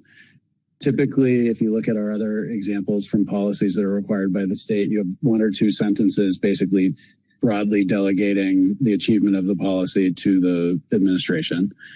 So you could tack back and use the historical precedent and delegate that and select it for monitoring in a year if you wanted. Or if we wanted to be specific about things like storage location and enforcement and administrative actions, which you have the leeway to do, then the following 3 questions are really about student, parent, and staff input and whether more is needed. At least that's how I'm paraphrasing also to make sure that I have the read of the room correct. Ethan, I saw your hand, but Edie had her hand up and Steve has his hand up, and they haven't acted yet. Amanda puts her hand down. We can hear when they. Oh. Go ahead, I did have my hand up. So we have a policy that we have to have in place. The administration has given us their version of what this policy should be. And I think it's up to us to say, this is the policy that we want to see, or we want the same way we've seen it before. We want to make changes to this policy before it comes back and we put it in place. I personally, know that students don't use their lockers at MMU for the most part. So when I saw the phones going into the lockers, I wondered if that's that's going to shift the culture and students are going to use their lockers more or not. It seemed like a somewhat eloquent way to use a storage device that is currently not used in the school and not require more from the administration there to create spaces and check on phones and all of that. And it's going to require probably more enforcement from teachers. And so for me, that's my biggest concern is, do the teachers feel good about this? And do they feel like they need more training or more supports or what, all of those kind of things? And that isn't a policy governance board decision. That's the administrator's decision. And so I feel like I can support this as long as I get a check back that is true, right? Teachers are going to be honest and true and say this is working or this isn't working, probably December, right? For me, that's probably the amount of time. What I understand from other school districts when they put this in place is it takes about a month for the kids to get accustomed to it. And then at the end of the first school year, sometimes they're forgetting to turn their phones on at the end of the day. So And then parents are like, I can't even get in touch with my kid anymore. And, maybe that's a good thing. I don't know. But I feel like that's just kind of where we are right now, right? Like, is this the policy that we want to see going forward? Or, yeah, kind of what John said. So that's why I put my hand down in the middle of when he was talking. Thanks, Edie. Steve? Yeah, I mean, I think Edie was kind of reading my mind when it came to the lockers. I think it is a good first step and a good use of a facility we already have and a storage device we already have for the kids. And I think it meets the intent of the law. My only thought about the policy in general is the exemptions. And I don't know if John, if you want to give a little more flexibility, you can't conceive every situation that's going to come up. And if you may want to have like a fourth bullet point about maybe a case-by-case basis of approval for certain extenuating circumstances that may come up. But those are my two thoughts. Thanks, Steve.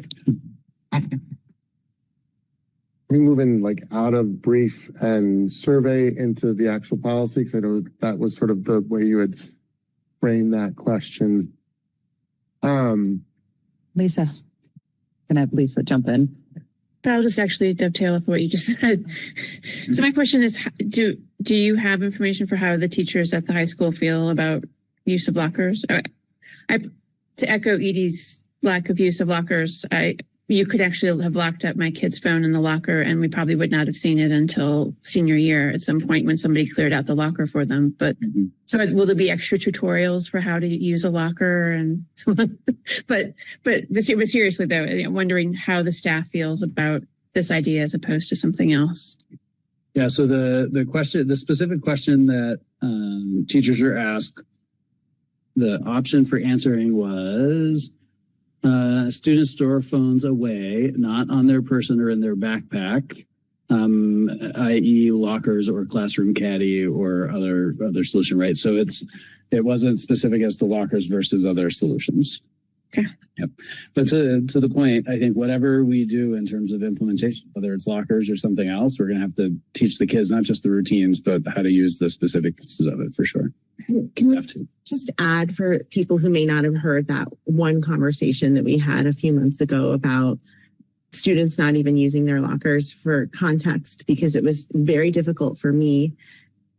In high school, I lived in my locker, right? Like I think a lot of us really used that tool as a place to socialize, and it was inconceivable to me when my kid went to high school that he was going to carry around a 40-pound backpack and not wear a coat for an entire winter because no one used their lockers. So I just want like the broader community to understand that the culture around the locker is like a huge thing that the high school is going to deal with if this is how it goes forward. But for people to understand that no one uses it, and it just keeps getting worse because the kids are like, well, now it's not only do I not know how and I have some anxiety about it, but it's really definitely not cool.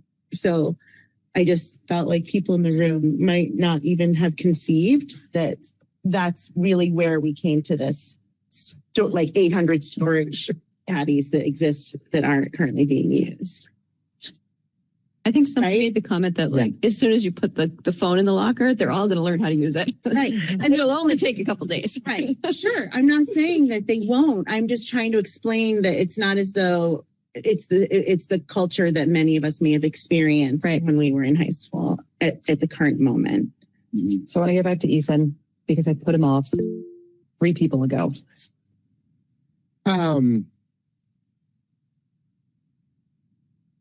So, I mean, I think there's a little bit like, it's nice to think back to the time when we sat at our lockers and had our pictures in there, and some were appropriate and most were not. Times change. Yeah, well, it happens. So moving into the policy, I'm having a little bit of a hard time. Actually, I'm having a big hard time with the difference between K-8 and high school.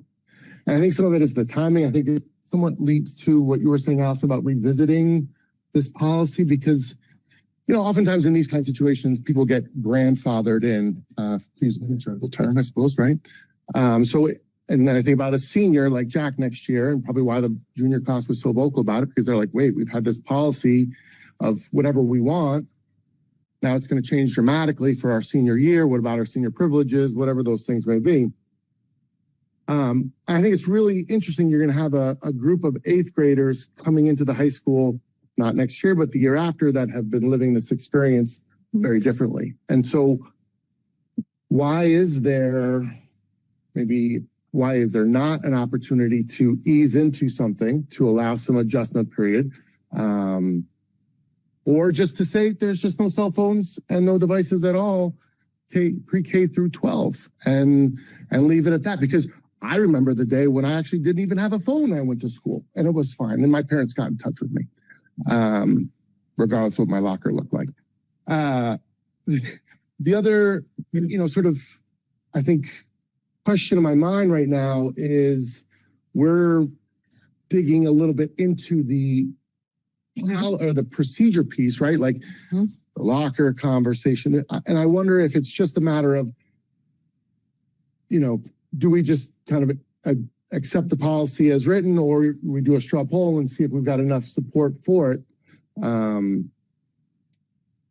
Because I think the other part to this in my mind is how is it modeled in the school? Is there a similar teacher expectation for this? What about administrators? How is it? Because it can't just be. It feels like it's just about students. And I work in a school. I find myself walking down the hallway with a phone. I see lots of teachers doing the same thing. So, is it explicit in the policy that this bell-to-bell policy is a school-wide, district-wide? And I know that there's lots of conversations, different jobs, different people, they have different responsibilities. Someone at the central office, should they not be looking at their cell phone during the day? I mean, again, it becomes, I think, a real Pandora's box that we're just trying to shove back in here. And I guess those questions for me need to be answered. How does this look across the board? And is there room for a change? Model policy from the state didn't say anything about educators. And wouldn't that fall under a personnel policy that's not that in our purview? I'd have to potentially, but either. I think so. Everything you brought up are all things that need to be talked out, Ethan. I think when I joked earlier about implementation being the hardest part, right? Like I mean that because it is. There are all those detailed questions, and literally thousands more that will be asked, right? And I say this like every time we make a change in any of our programming or structuring, like the volume of questions is always shocking, right? We just had a meeting with the pre-K teachers about the change to 5-day pre-K, right? And in my head, I naively was like, well, it's like the 4 days, but 5 days, right? So, but no, there's actually like 1,300 different things we've got to figure out about that Wednesday, right? Like when do toys get cleaned, and right, like when we do our deep sanitation and like all those pieces, right? So I think that we're going to have that times 10 with this because of the level of paradigm shift that we're talking in some places. And then in other places, I think it'll be an easier lift, right? I was talking, I don't know if Kevin is still on the call. Very much wants to. Kevin Hamilton, sorry. I was talking with Kevin and Gretchen, and one of the great ironies for us is a lot of the parent comments in this actually are asking for us just to do at the high school what is already working so well at the middle school. But at the middle school, actually, the phones are in backpacks. Right. So we had a lot of survey respondents who said they didn't want phones in backpacks, but in their comments said just do exactly what the middle school is doing. Right. And so I think there's just lots of ambiguity to go around with this. And I think to Edie's point, the 1 to 2 month mark for us for implementing, we're going to surface even more questions through that we've got to solve. Kevin or Gretchen, did I do justice to that conversation? I don't know if you. Is that our cue? If you have something to say, certainly. Sure. I'm listening to this. First of all, I want to say, Kevin Hamilton from Brownsville Middle School. I've been here 17 years now, and I've kind of seen the full arc on this from when I started, when no kids had cell phones because they just weren't there. And then it just kind of drifted on from 8th grade down to 7th grade to 5th grade to 6th grade. Now it's really great to see the pendulum swing the other way now. I just got to say that we knew this many years ago about this impact on kids in our school before the research even came out. We were seeing this impact, and I just, for me, if you look around our school at Brownsville Middle School, and Gretchen can add, you don't see cell phones around. Our procedures are, they're away. If we see them, we confiscate them. We phone families to come pick them up, and our kids are engaged most of the time. Now, do kids sneak into the bathroom and use them? Yeah, probably. I don't think that's the policy is going to change that. But our kids are engaged, 99.9% of the time without their phones. We don't see them in the hallways. We don't see them. And it's a different animal, in terms of the middle school and the high school. They come in as 5th graders, and we kind of just, they're prepared for this as they come in. So I think the culture has created that, but I agree with everything in terms of the research around phones and everything like that. The majority of the disciplinary problems, as you said, John, is after school hours. Whenever we see the timestamp of things, it's after school hours. I do worry about, the enforcement part of this from a standpoint if we're saying phones can't be in school, and then, the bell rings and then I see a kid pull out their phone after the school hours. What's my responsibility at that point in time? Follow up with a kid. So I just think from a cultural standpoint, we're doing pretty well at the middle school. You don't see cell phones out at all. And if we do see them, we take them. Again, it's a little bit different, I think, with middle schoolers than it is with high schoolers. That's my perspective. But it's great to see the pendulum shift on this after 17 years, to really see families involved in this. I'm excited about that. And I think families have taken that initiative too, because we do see a lot of less kids with phones as well. I talk to kids and they don't have access to phones like they used to. I think the numbers are decreasing. Thanks, Kevin. Kevin Campbell. It's the time for the Kevins. This is a really important issue. Glad we're talking about it. Happy to see the administration's brought so much information to the board. But this would be a huge issue for the board if we were discussing whether or not to implement a policy on the use of cell phones in the schools. But the state has already done that for us, right? They've mandated this by law. And so that's kudos, right, to the state to make this easy for the 100+ school districts that had been trying to figure out if this is an issue they want to take up. And now the devil's in the details of the implementation. And I really do think we should hold the administration accountable for figuring out how to get this done. I guess one good thing is there'll be a lot of learning. Every school district is going through this. Most likely, there's going to be an opportunity to learn how it goes and adjust the procedures. I'm hoping that the policy doesn't need to be maintained that much, and that we keep the policy at a high enough level that basically says we have to do what the state is asking us to do. I think there's two aspects of the policy as written, where the administration has asked us to pull in some rather technical or tactical aspects, which is the bell to bell and the keep it in the locker or not, right? That could be something that's procedural and changes over time, or we could mandate it by the policy and kind of codify it. Is there a right answer? Some people would say yes. Other people would say, well, maybe we'll learn over time. I'm kind of in that second category, which is, let's get this policy finalized so the administration can figure out the first year of implementation, let them learn from it, adjust it, and we come back and revisit it, later on. But I really don't see a huge role for the board here to be, tweaking it at this point. So I'd like to, suggest to the board that we kind of decide whether or not this policy we're aligned with it, and move on to the next order of business. Thanks, Kevin. Kyle.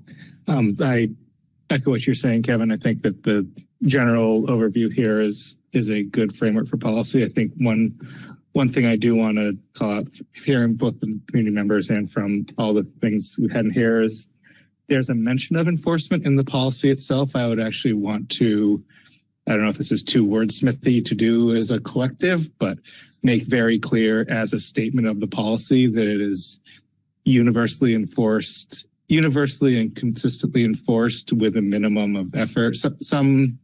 Some explicit call out, and there's a small paragraph, but it doesn't really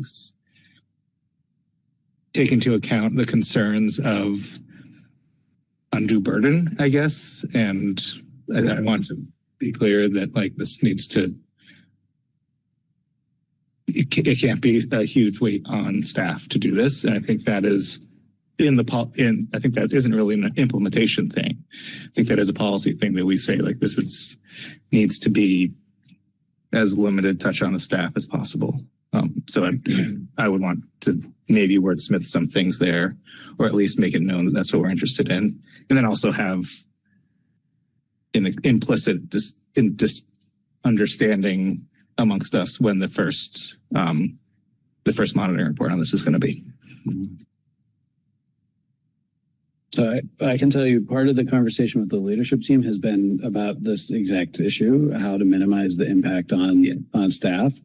I think if you want to find a way to say that in policy language, that's fine, but it is a core part of what we've been trying to do. Mm-hmm. I also think it's really tricky because no matter what the topic is, when we have a compliance issue, 99% of the time it's a non-administrator member of the staff that sees it, right? And so I just want to be careful that we don't create the expectation that teachers or other staff members are not going to have to interact with the issue or see it. Because even if we were taking the phones away from kids when they came through the door, there was still, especially in the beginning, be students who, snuck one past us, and it would be a social studies teacher who sees it versus. No, totally. It's more just to minimize.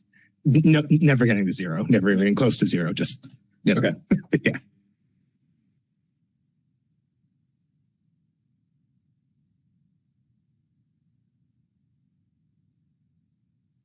Kevin Campbell, did you want to speak again? Actually, I did, but I didn't mean to keep my hand up. Let me put it down. Kyle just mentioned one item.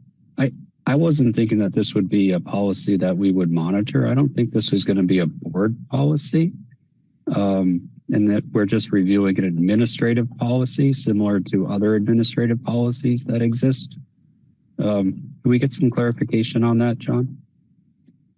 Yeah, so it is written as a administrative policy, and in my conversation, I haven't talked with every other policy governance board, but I believe most of the other policy governance boards are taking on and not monitoring it. But I think I was using that term kind of loosely when I mentioned it earlier. If the board wants an update on how it's going, that could be something the superintendent. Let's just be careful about that so we don't set the wrong expectations or confusion. But I think we can just talk about it as when we would get an update in terms of how the implementation is going. And I think it's an important topic for the board. It would be good to see some of these draft procedures in the next update, so I was mentioning the devil's in the details in terms of how they implements it. If you could share with us as much as you had available before the final decision, so we can, kind of see how this policy would be interpreted, that would be helpful. Do you think that's going to be possible, John, or are you going to wait until the policy is formally approved before you get into the procedural parts of it? So I think we could talk kind of big picture between now and the 27th, but the break is going to really interrupt the timeline. And similar to what Mike Weston was saying earlier, especially at the secondary level, we really want to engage with students in talking about what this looks like. We will lose access to them on Friday for the week. So our next meeting, and when this is scheduled for the vote, is April 27th. And really, like, I know it's crazy, but the school year is basically over. You have a very short runway to work with kids and staff to. Yeah. And there's other stuff going on. That makes sense. So I think from what I'm hearing is we basically have what we have at this point, and maybe with some minor tweaks like Kyle suggested, but we'll come back at the next board meeting and make the final decision on the policy, right?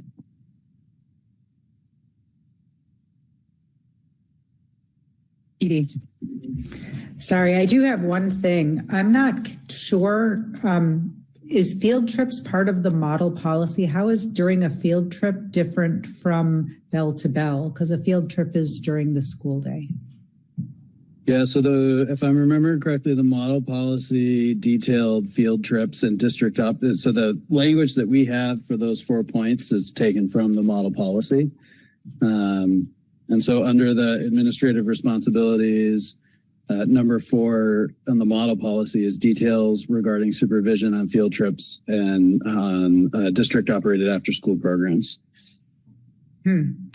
Okay, that seems like a miss in the interpretation of legislative intent, because bell to bell is bell to bell and field trips are during the school day. So I would, in my single voice on this 15-member board, I think I would interpret bell to bell as bell to bell. So that's just the little, as I'm sitting here listening and thinking about it, that's one of those things that, if this is we're done. I mean, time is on. I don't need to muse about this, but that's enough. Edie, that's our interpretation as well. We just left it on there because it was on the state policy, model policy. So that, like, operationally, that's our interpretation. Okay, thanks. And did you do that? I did, but I might have put it back down. Can I just ask, so if students are going on field trips without phones, it's very clear how parents are reaching their students during the day when they're at the school in the building. How are parents reaching students when they're on field trips? Like, are we providing teacher cell phone numbers, and is that allowed? I suspect that everybody in the room has been through that, minus you and Jack. But it would be the same process. So the school buildings would have a way to get in touch with the chaperones, and so families could call the school and work the same process as if you were in the classroom. Give.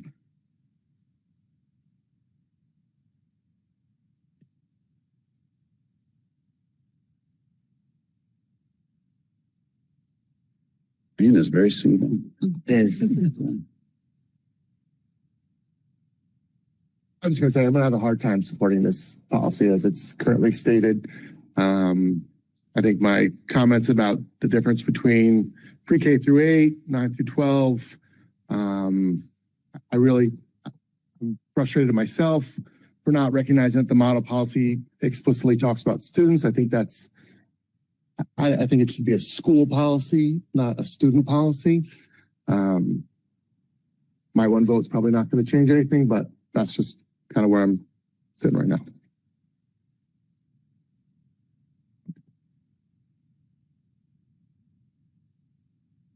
As one broad question, would we be having this conversation if it wasn't a smartphone? If it was just a flip phone? Would kids be using them the way that do kids use their phones to text and call each other, or are they doom scrolling, for lack of a better term? A mix of both. It's like kids will get distracted in class, they'll be on Instagram or something, and it's also like there's an after school plan or something, or they want to hang out, and like they have to coordinate that, and the best time to do that is during school. So We used to full notes. Yeah. Oh, yeah. Or talk to each other at the locker. Right. Right. We made really cool patterns with the notes, right? But that's, so it's like, you would say 50-50. yeah, And is like messaging, like Snapchat messaging or like messaging. that's also, it's like a mix of both. All of the above. Consumers of all the opportunities. We should teach like a note folding class. Used to get really creative. You can do some origami. Yeah. How much of that messaging is really going to go away since you'll have your computers with you? Right. I would predict that Hangouts would be a nice replacement for students, and I would predict that would pop up. But I will say the difference there is instead of opening your computer and sending a message, you're opening your computer and sending a message for the purpose of sending a message, as opposed to opening your phone, sending a message for the purpose of sending a message, and then like muscle memory clicking on Instagram and starting to scroll. There is that certain element of like, students having access to a chat feature is not necessarily a bad thing all the time. I remember during COVID, I would hop on Gmail and start messaging my friends on Gmail. I have some messages. That didn't really distract. I mean, it kind of distracted me, but didn't distract me like a phone would. We are, so like related to this, we are also working on network controls right now. So the tech team has just started a pilot at the 2 middle schools about more expansive filtering and blocking related to social media and other websites. And so I think it was another topic that Mike and I have been talking about. We're hopeful to learn from this pilot and Kevin and be able to expand that effort across the rest of the district next year. That'll only work if they're connected to the Wi-Fi. Yes. So, what's the cell phone service like? No, Mount Mansfield, it's okay. No. I was just saying, if your phone is taken away, you can't get to that same place on your laptop through the Wi-Fi. Right. Yeah. If hotspots. You're gonna have to just run out of your locker. Yeah. Are we ready to move on? It's commitment. Yes. John, want to move on to the monitoring report? Yes. Yes. And just for the school staff that's here, I know it's a long night and everyone has to be in buildings tomorrow, so bow out whenever you need to. Thank you for being here. Like 1.2, 1.3. Okay, yeah. Some favorite monitoring reports you can Stay and party then. get that on my t-shirt. 1.2, 1.3. All right. PC now it's 1.1, 1.2, 1.2, 1.3. Let's get to the So I'll give a brief overview and then I'm happy to go in any direction. So we have 1.2, which is citizenry and community. The PPGRs the proficiency-based grades really make that easier for us to measure than if we were doing it without them, right? And one of the nice things about the program that we have structured at the high school is these related PPGRs are all required for graduation. So actually our graduation rate can be a good proxy for success here. And these are things students are working towards over their educational career there, which is great. So we're applying the same standard that we've used in historical or past monitoring reports this year, which is meeting or exceeding the state average, having positive or stable trajectory over time, and or meeting or exceeding the MTSS or RTI benchmarks of 80%. I found us compliant with all the 1.2 indicators. There is something that actually Mike and I spent a bunch of time talking about that I'll just preemptively draw the board's attention to. So we've seen a dramatic reduction in community support for intensive needs special education students. And so we have more and more students who are staying with us at high school until 22. And so that is not the standard 4-year graduation pathway. And Mike and his team have done an unbelievable job of designing programming to support these kids that literally have no other options, which historically have had other options funded by the state or community organizations. And one of the things that you'll see here is that we have a slight reduction in our graduation rate over the past couple of years as we've had more and more of those kids exceed the 4 years to graduate. So that's just a nuance to that data. We are still strongly outperforming the state average, which is great, despite the expansion of those services that we're providing. And then there's lots of anecdotes and examples spread throughout here from all the different schools, whether it's civic engagement pieces or student leadership structures. I also included data from the belonging survey that we administer. And I'll also say we've been working with the middle school and the high school team, and also with the community engagement committee. And we're going to be partnering with Up for Learning next year to do a student voice and student leadership audit, which I think will give us some great data for the next monitoring report related to this. I think that's all the notes that I had made for myself. I'm happy to go through any other part. I also, I know maybe Jack or Eli have some thoughts related to this to share from the student perspective. No pressure. No. I personally, I mean, the PBGRs are like completely expected. Like you have to meet them. And I think that's a really, really good metric for getting kids to graduate, because it's like it just provides like a set of guidelines that kids have to meet in order to graduate. And that's, I feel like for a lot of kids, that's really helpful. Yeah. I don't know much to say. Yeah, I would agree. I agreed with your assessment of both of the policies, and just my general message to everyone is we're here to answer your questions for this specific discussion, especially like we have anecdotes for I'll speak for myself, but there's stories and examples to go along with pretty much everything in here. So ask the questions. We are here to answer. We sticking to one policy or another, or is it just a free for all on 1.2 or 1.3? So the last time we did two, so thank you for asking that. I should have mentioned that front. The last time we did two monitoring reports in one meeting, we did them separately so you could accept them, make acceptance decisions one at a time, but you could also shake it up on it. It's not a trap. I don't feel trapped, no. I'd say it's probably cleaner if you separate. Yeah. If I could just ask a quick question, John, how come we don't have graduation rates for 2025? Why did it go just to 2024? Yeah, can you speak more about that, Mike? State releases them, even though I can tell you how many of my members of 2025 graduated, how many did. We've been using the official state graduation rate, and they haven't released the official 2025 graduation rate. And why, I don't know, but it'll come out soon. We usually chase that by about a year.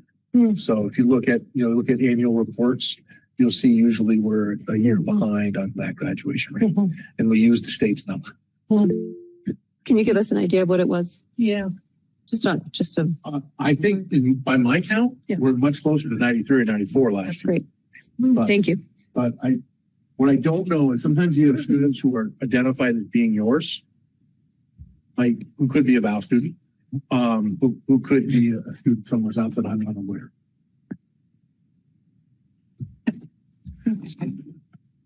Katie? Oh, I already unmuted. Sorry. Thanks. A couple of things. One is it's really helpful to understand that graduation rate number. I've been asking that question for about 4 or 5 years, why the graduation rate is declining statewide. And if we don't have programs that our kids who, have been with us for 4 years can go to, I'm really curious to dig into that a little bit more and to understand what that looks like more statewide. So separate from this, but a really important call out. Are we measuring the right things? And I know this is like that impossible thing. We want to send our kids out into the world to be citizens and, effective, engaged, curious.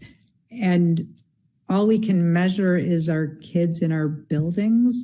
And so, yes, there are things, right, that we can do to encourage them and to get them involved and engaged. And we do. We have an amazingly engaged student body within the school. I don't know how that translates to outside of the school. And so this isn't I guess this is more of a methodical question. And I think we bump into this all the time. How do we measure what's happening outside of our school?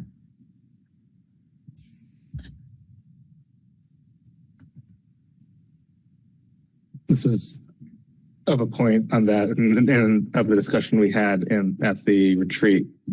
But you know, the numbers, looking at post-secondary outcomes in particular, like look good, but at the snapshot immediately after graduation, what's the college graduation rate? Do we have even a broad estimate of that? Because nationwide is what, 60% out of, so where do we stand relative to that? Are we setting people up to go but not do well? Like, I presume not, but do we have anything on that, knowing that it's very hard to do that? You could have in their employment, yeah. Employment and military service, that's usually, you know, people are not there for more than 4 years. Like, yeah. Essentially collecting alumni data. Yeah.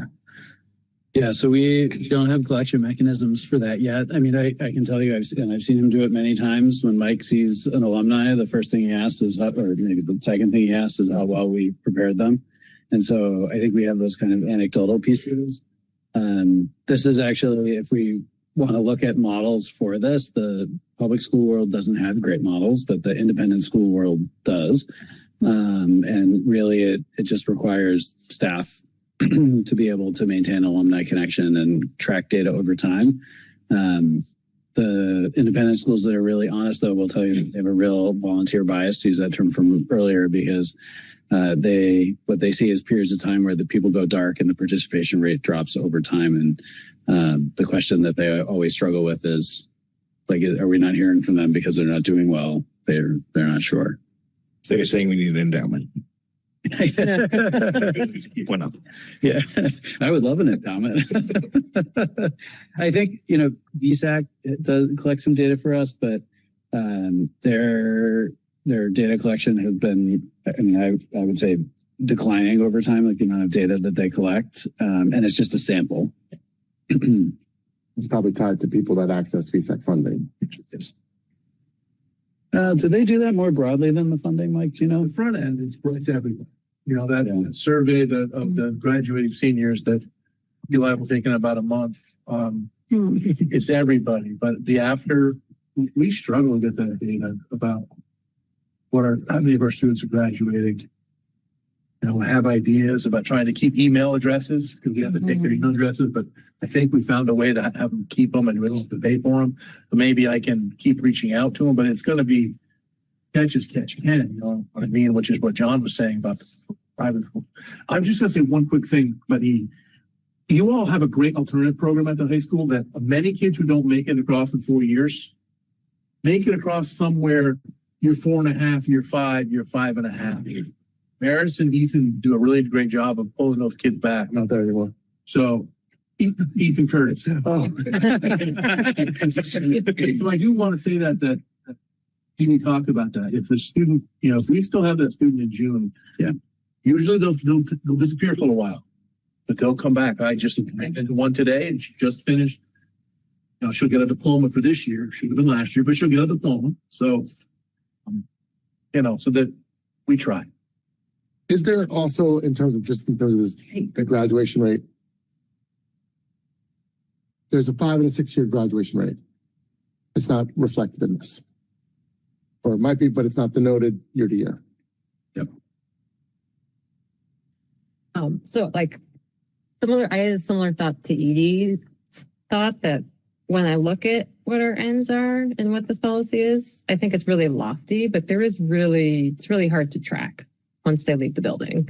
So in my mind, I was like, are we asking the right questions, or do we need to do we have our ends be something that's a little bit easier to quantitate or track?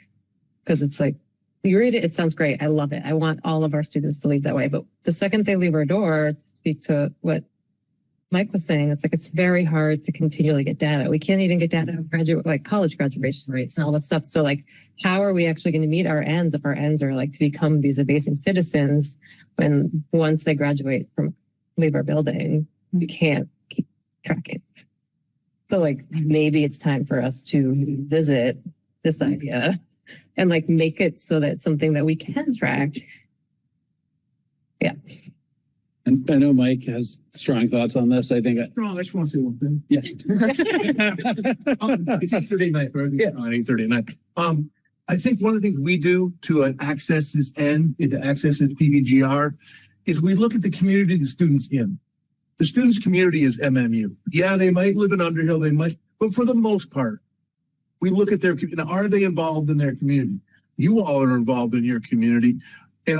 So that's one of the measures, I know we look at is involvement. How many are involved in clubs? How many, because that to me indicates they're involved in the community that they're active in, which is different than outside here. And I think it takes a student with a lot more confidence in chutzpah to go out to those communities, whereas in a comfortable community at 211 Brown Strasse, they're a little bit more willing to participate. But that's how we view it. And I think along those ends or along those lines, it will never be able to track it perfectly over time. But what we can do is make sure, and this is what my interpretation is based off of, there's really clear research on what works in these areas.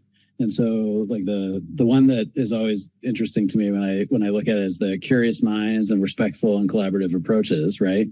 But it feels so broad, but actually when you look at the literature on what's working in schools, there's some really clear things that can happen, right? So making sure that students are provided with learning environments and experiences that center on inquiry, open discourse, and teamwork across grade levels, right? And so for us, it might not feel as hard as if we look at a percentage of students that graduate in 4 years, but having a report that speaks to the fact that we offer those opportunities for kids is not a bad proxy. Ethan. The end. Okay. Right. I mean, I've come like 180 degrees on this. Like I felt like we wanted to survey alumni and get all this data, but really what we just want is to know that at the point of graduation that we believe, and I think Mike has spoke to that lots of times. So yeah, maybe we should revisit it and still examine it, but I think it should, I'm not looking at it anymore as like, oh, I want 1, 3, and 5 year data points. I'm like, pretty good. Go do great stuff. How often do ENDS policies usually get revisited and tweaked? Yeah. We monitor it yearly, don't we? So and actually we'll have more monitoring in the future because of a change in the DQS. So we'll be monitoring all of them annually now. Okay.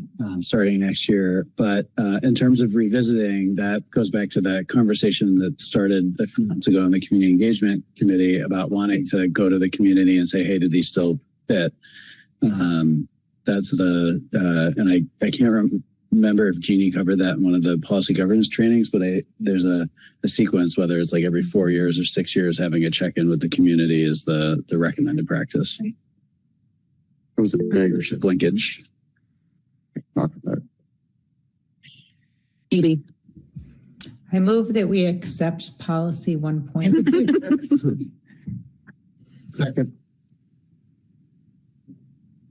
Discussion. All in favor? Aye. Any opposed? Any abstentions? Accepted. All right. Moving on to 1.3. 1.3. Lifelong learners. Right here live. Yeah. May I? Got her hand up. He's got a hi. Yeah. I move that we accept policy 1.3. We're going to have discussion after the movement, right? Fair. Just getting that out of the way. Good. Discussion. Ethan.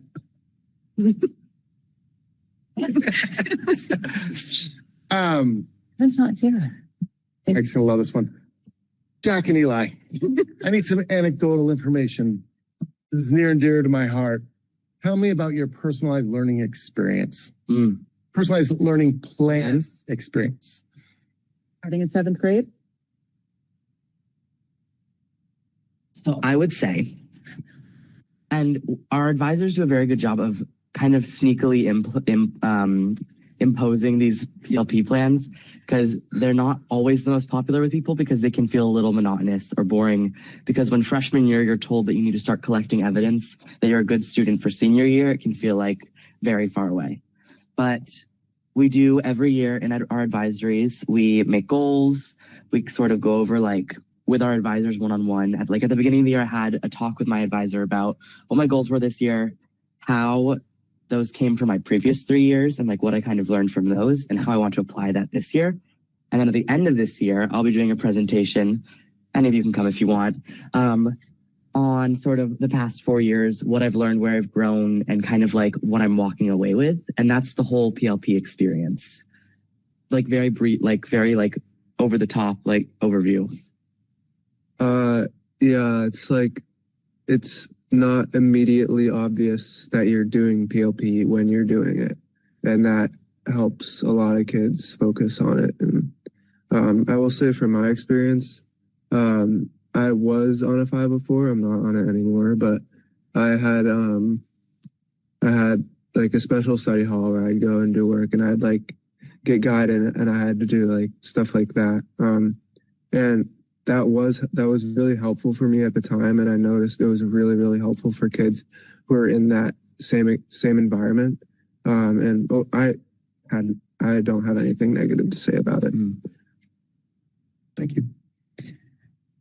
I ask a follow-up with you, Eli, since we're still on Eli. Is every student going to do in their senior year a presentation? Does that happen in advisory? Yes, and it can look a little different depending on who your advisor is. The kind of like rigidity of what it looks like and like the formatting can look different, but every student, every senior does a presentation. They invite friends, family members, as many people as they can to make their time slot. Looking forward to hearing more about my daughters in the May to June timeframe. You should be getting email on April 27th at the meeting. Very excited. Your email. Yes. I think when I think about a lifelong learner, I'm thinking about kids, people going through life with an enjoyment of learning, a love of learning. And I'm not sure how you measure that. I guess it's part of being a part, seeking out opportunities and kind of finding a way to follow your own path, which speaks to that PLP. And I guess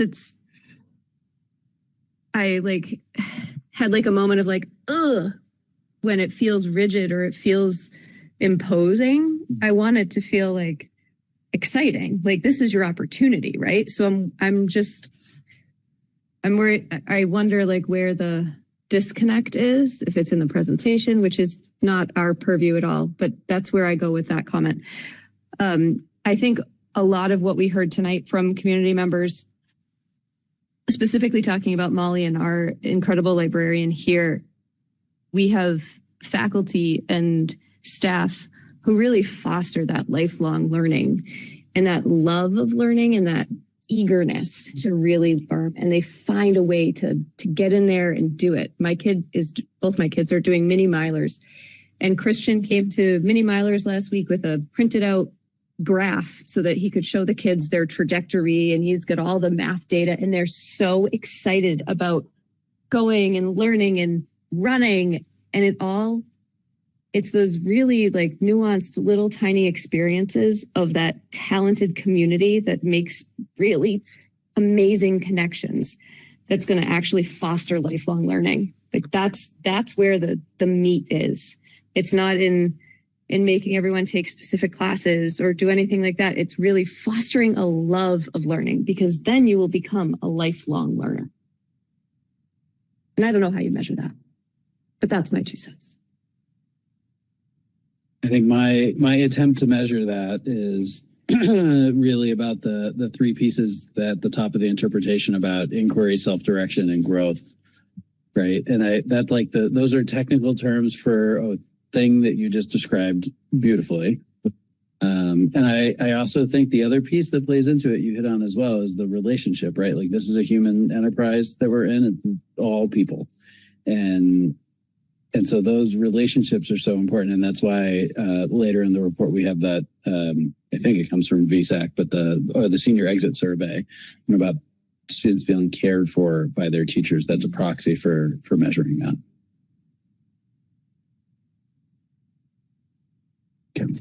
Yeah. Kevin. All the buttons here. Yeah, Helen, that was really good. It was like you were there when we were writing this policy. You must have done a good job of getting the community feel, because that's the community feel. Yeah, I mean, that's what we were going for. And it's been out there now for several years, but it's been tough to get evidence to feel like we are making progress towards that end. And these ends are ends. They're not objectives. Like, we'll never get all the way there. I mean, it's like this elusive goal. We can always make help our students become more of a lifelong learner. Ethan, every once in a while we stars align there. I had the same personal experience with the personal learning plans. And I feel like in the report, I'd like to see a little bit more like examples of these plans or stories. Like Ethan asked the student, like, what's your experience? Like, that would be helpful in the report to actually get a better appreciation for how these learning plans are created and used, rather than just saying we do this. I'd like to see, like, how does that come in? How does that come to play? Because I'm not sure if they're really, at least from my personal experience, which is limited, if we get much out of them.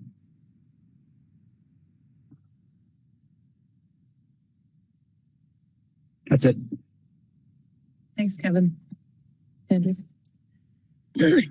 I have been feeling this way for a couple of years around, trying to get a sense of how our students are doing generally.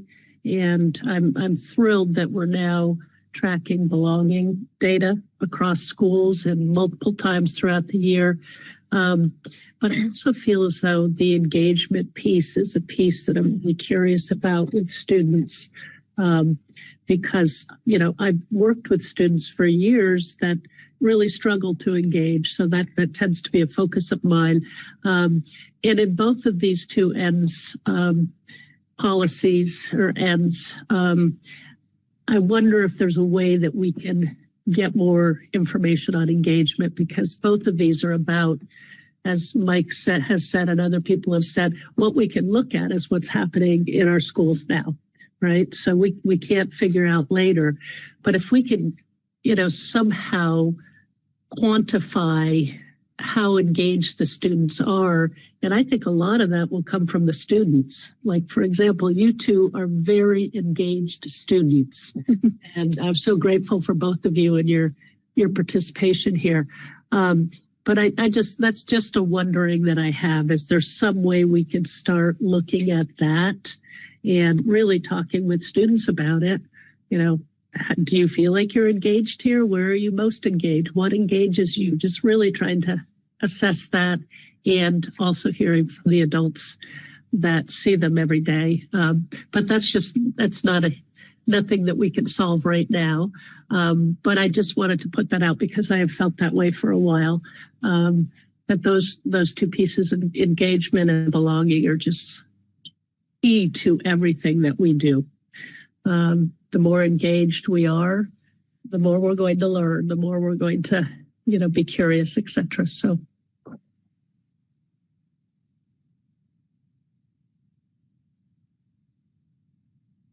You ready for me to call the vote? All in favor of accepting this report? Aye. Aye. Any opposed? Any abstentions? Report accepted. You're killing it. Thanks, everyone. What's that? No. March 23rd minutes. Can I get a motion to approve the minutes for March 23rd? Second. See, Huntington's not the fastest tonight because we're here. What's up? Huntington's not the fastest to move in second because we're here tonight. All in favor? Aye. Aye. Any opposed? Any abstentions? Passed.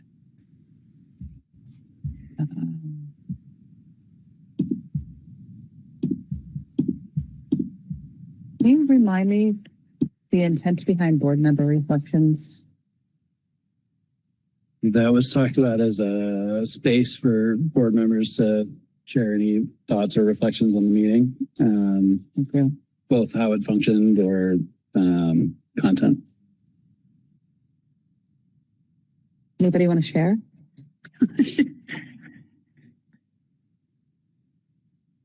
Reflect? Dr. Share? I have other business. I wanted to say one thing about a reflection, though. I feel like everyone was very engaged as far as the community and us as a board, and really reflecting on, actively engaging and in the moment, which is great. That's why we're here. Thank you. On the reflection, we talked about doing a post-meeting 1-2 question survey. Is that something people we're interested in doing, to have a tracking for self-assessment over time, or?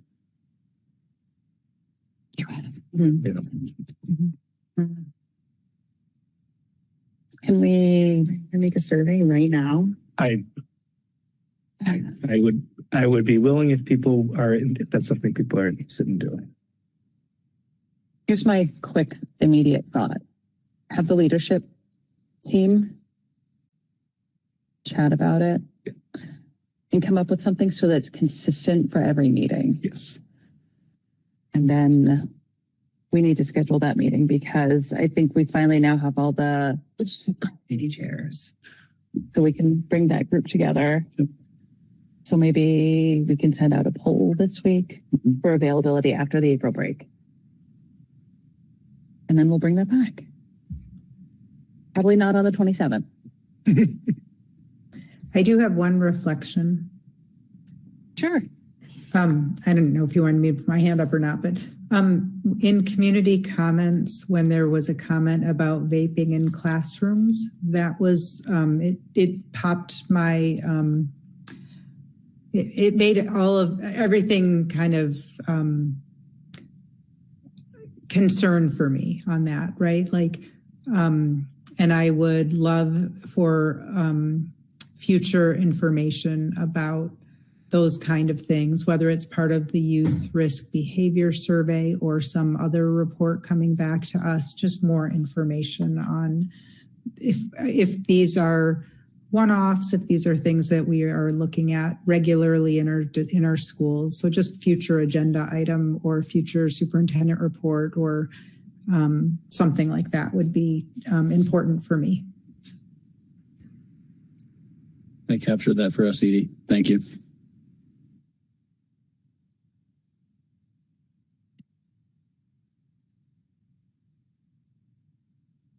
Edie, was that also new business, or was that your reflection? I know you said reflection, but you also said you had new business. That was my reflection. I have other business. I just wanted to say that the high school play was outstanding, and Eli had one of the lead roles, and he really brought it, the whole thing. And just wanted to express how much I enjoyed that. Thank you, Edie.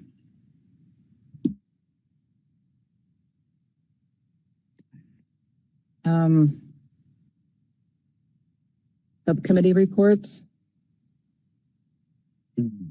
VSBA is up first. Oh, Yes. The VSBA met last Wednesday. We spent a majority of the meeting interviewing candidates for the board of directors roles because we have been lacking in the directors. Mostly we're Eastern Chittenden, Western Chittenden, Central Vermont, Rutland. So we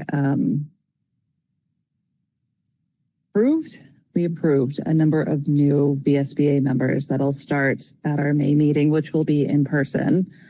And then we spent a lot of time talking about, Edie, I might get the number wrong, H955, where they talk about the BOCES goes to CISAs.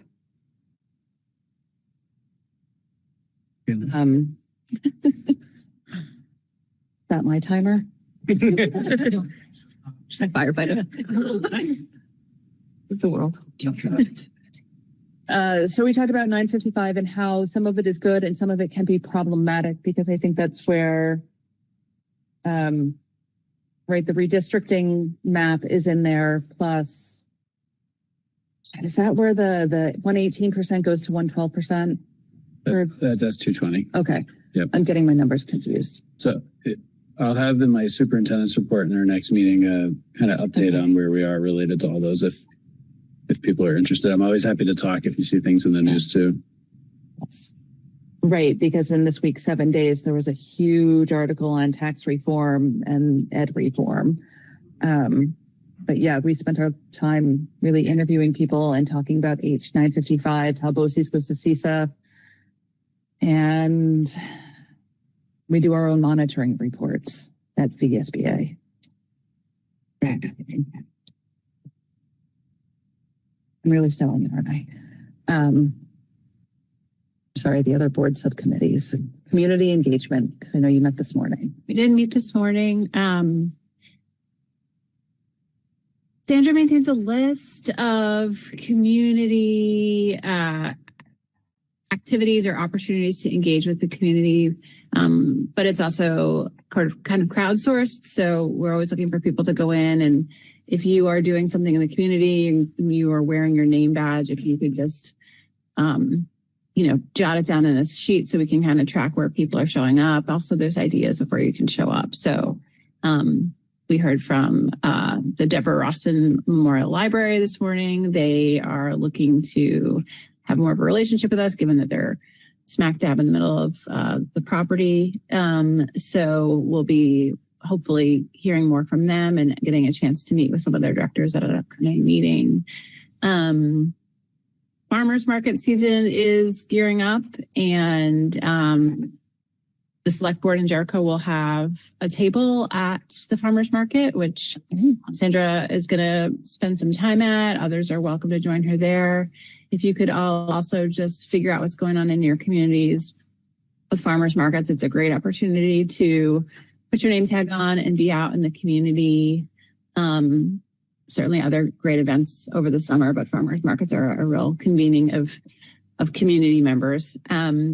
We are also looking at ways to have sort of more structured and intentional engagement with the community for the next year. So we've seen so much great momentum around community comments and, an increase in input and engagement from our community members during the beginning of our meetings. How can we sort of channel that in a more intentional way and give people a little bit more space when we don't have so many other kind of business items that we need to get through in our agenda? So thinking about what that could look like for the upcoming school year is very much on our minds. So I would say I think community engagement is really on an upward trajectory, and what we're trying to do is figure out ways that we can support that and make more space for it and give structure to it. So that's going on with community engagement. Can I just add two pieces? Ethan, thank you. One thing that Ethan brought up in our meeting this morning is that, first of all, in our community engagement calendar, we do have kind of an outcomes part of it. If you scroll over to the right, and that's helpful information for us as far as how did it go at the farmers market? Was it really quiet, or did you have some, helpful conversations? So just reminding people to not only think about activities to put in there, but also how it went. But Ethan also this morning shared something that was developed by Edie and you and years past around community engagement. All the credit. And that was so helpful to have. And so, I feel like I've been on the committee for 2 years and we kind of are trying to figure things out. But I'm just thinking about how can we keep those documents alive because I think it's going to be very helpful to us. So thank you for bringing it forward. I want to apologize for not being there this morning. I saved the Tuesday from 8 to 9 into my calendar and did not. It was an error in the invitation. Yeah. Sorry, I'll be there tomorrow morning at 8. By myself. Katie and I will be there. I think that's all for community engagement. Lisa? We're meeting on Thursday. Excellent. Is there physical location or just virtual? Just virtual. Then committee. HR, we met, we're reorganizing, we'll have more at a later meeting, not reorganizing the committee, but resetting the stage for more working with staff. Thanks. Kevin? I feel like I owe an update on the regional advisory board. Edie says yes, so I'll say yes. Yeah, the board did meet. I was there. I was present. Edie was there as well. It was my first participation in the RAB or RAB meetings. It's very much an information sharing type of meeting, not so much a engaging or decision-making meeting. So you're just kind of there hearing from the two superintendents or leaders of the technology centers. And there's some, informal discussion. There was a lot of information shared about the enrollments, the budgeting, the announced tuition rates. So all of that information was shared. It's available in a PowerPoint presentation or Google Sheet, which I don't think I got a copy of, but maybe it was shared as part of the invite. So I have to go back and look for that upon reflection. And yeah, I kind of felt the voice of a former RAB member frustration around not having like a seat at the table and being able to influence the approaches, more of just a consumer of that service as a sending school. So nothing, I would say nothing like significant to share with the board, or at least from what I gathered. I'll give a chance for Edie to add any other thing I might have missed. I would say the only thing that's significant, I can't see if Mike's still in the room or not, is that Burlington Tech isn't going to offer pre-tech, is that exploration next year? The second year, right? Yeah, I think Or they're not not, at all? I didn't think they were going to offer it at all. Okay. I don't know how many students we have that participate in that program at that location. But I always hear things like that and wonder if that's an opportunity, because I know pre-tech is being offered at other schools that don't house tech programs, but it's a little meansy. It's not, it's not the way our board thinks about it, but that's just the only thing that was really significant, I think, from the meeting. There's a major lack of capacity at the tech centers, and there are 4 pre-tech programs at CTE, and they turn people down. Which is crazy, right? It's crazy that there's a wait list for a pre-tech program. I'm shocked. And there's a difference between programming too. Like some of you could probably get into right now. There's still open spaces, but others, forget it.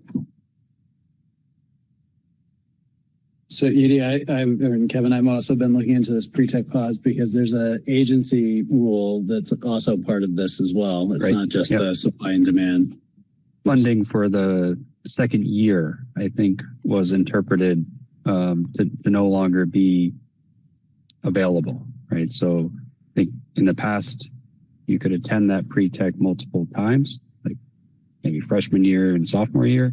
Now they said, no, it's once per student.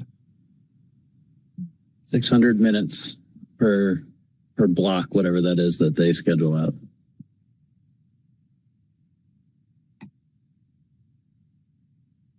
Thanks. I need to get on a committee. I'm not on one. I'm not sure how that works.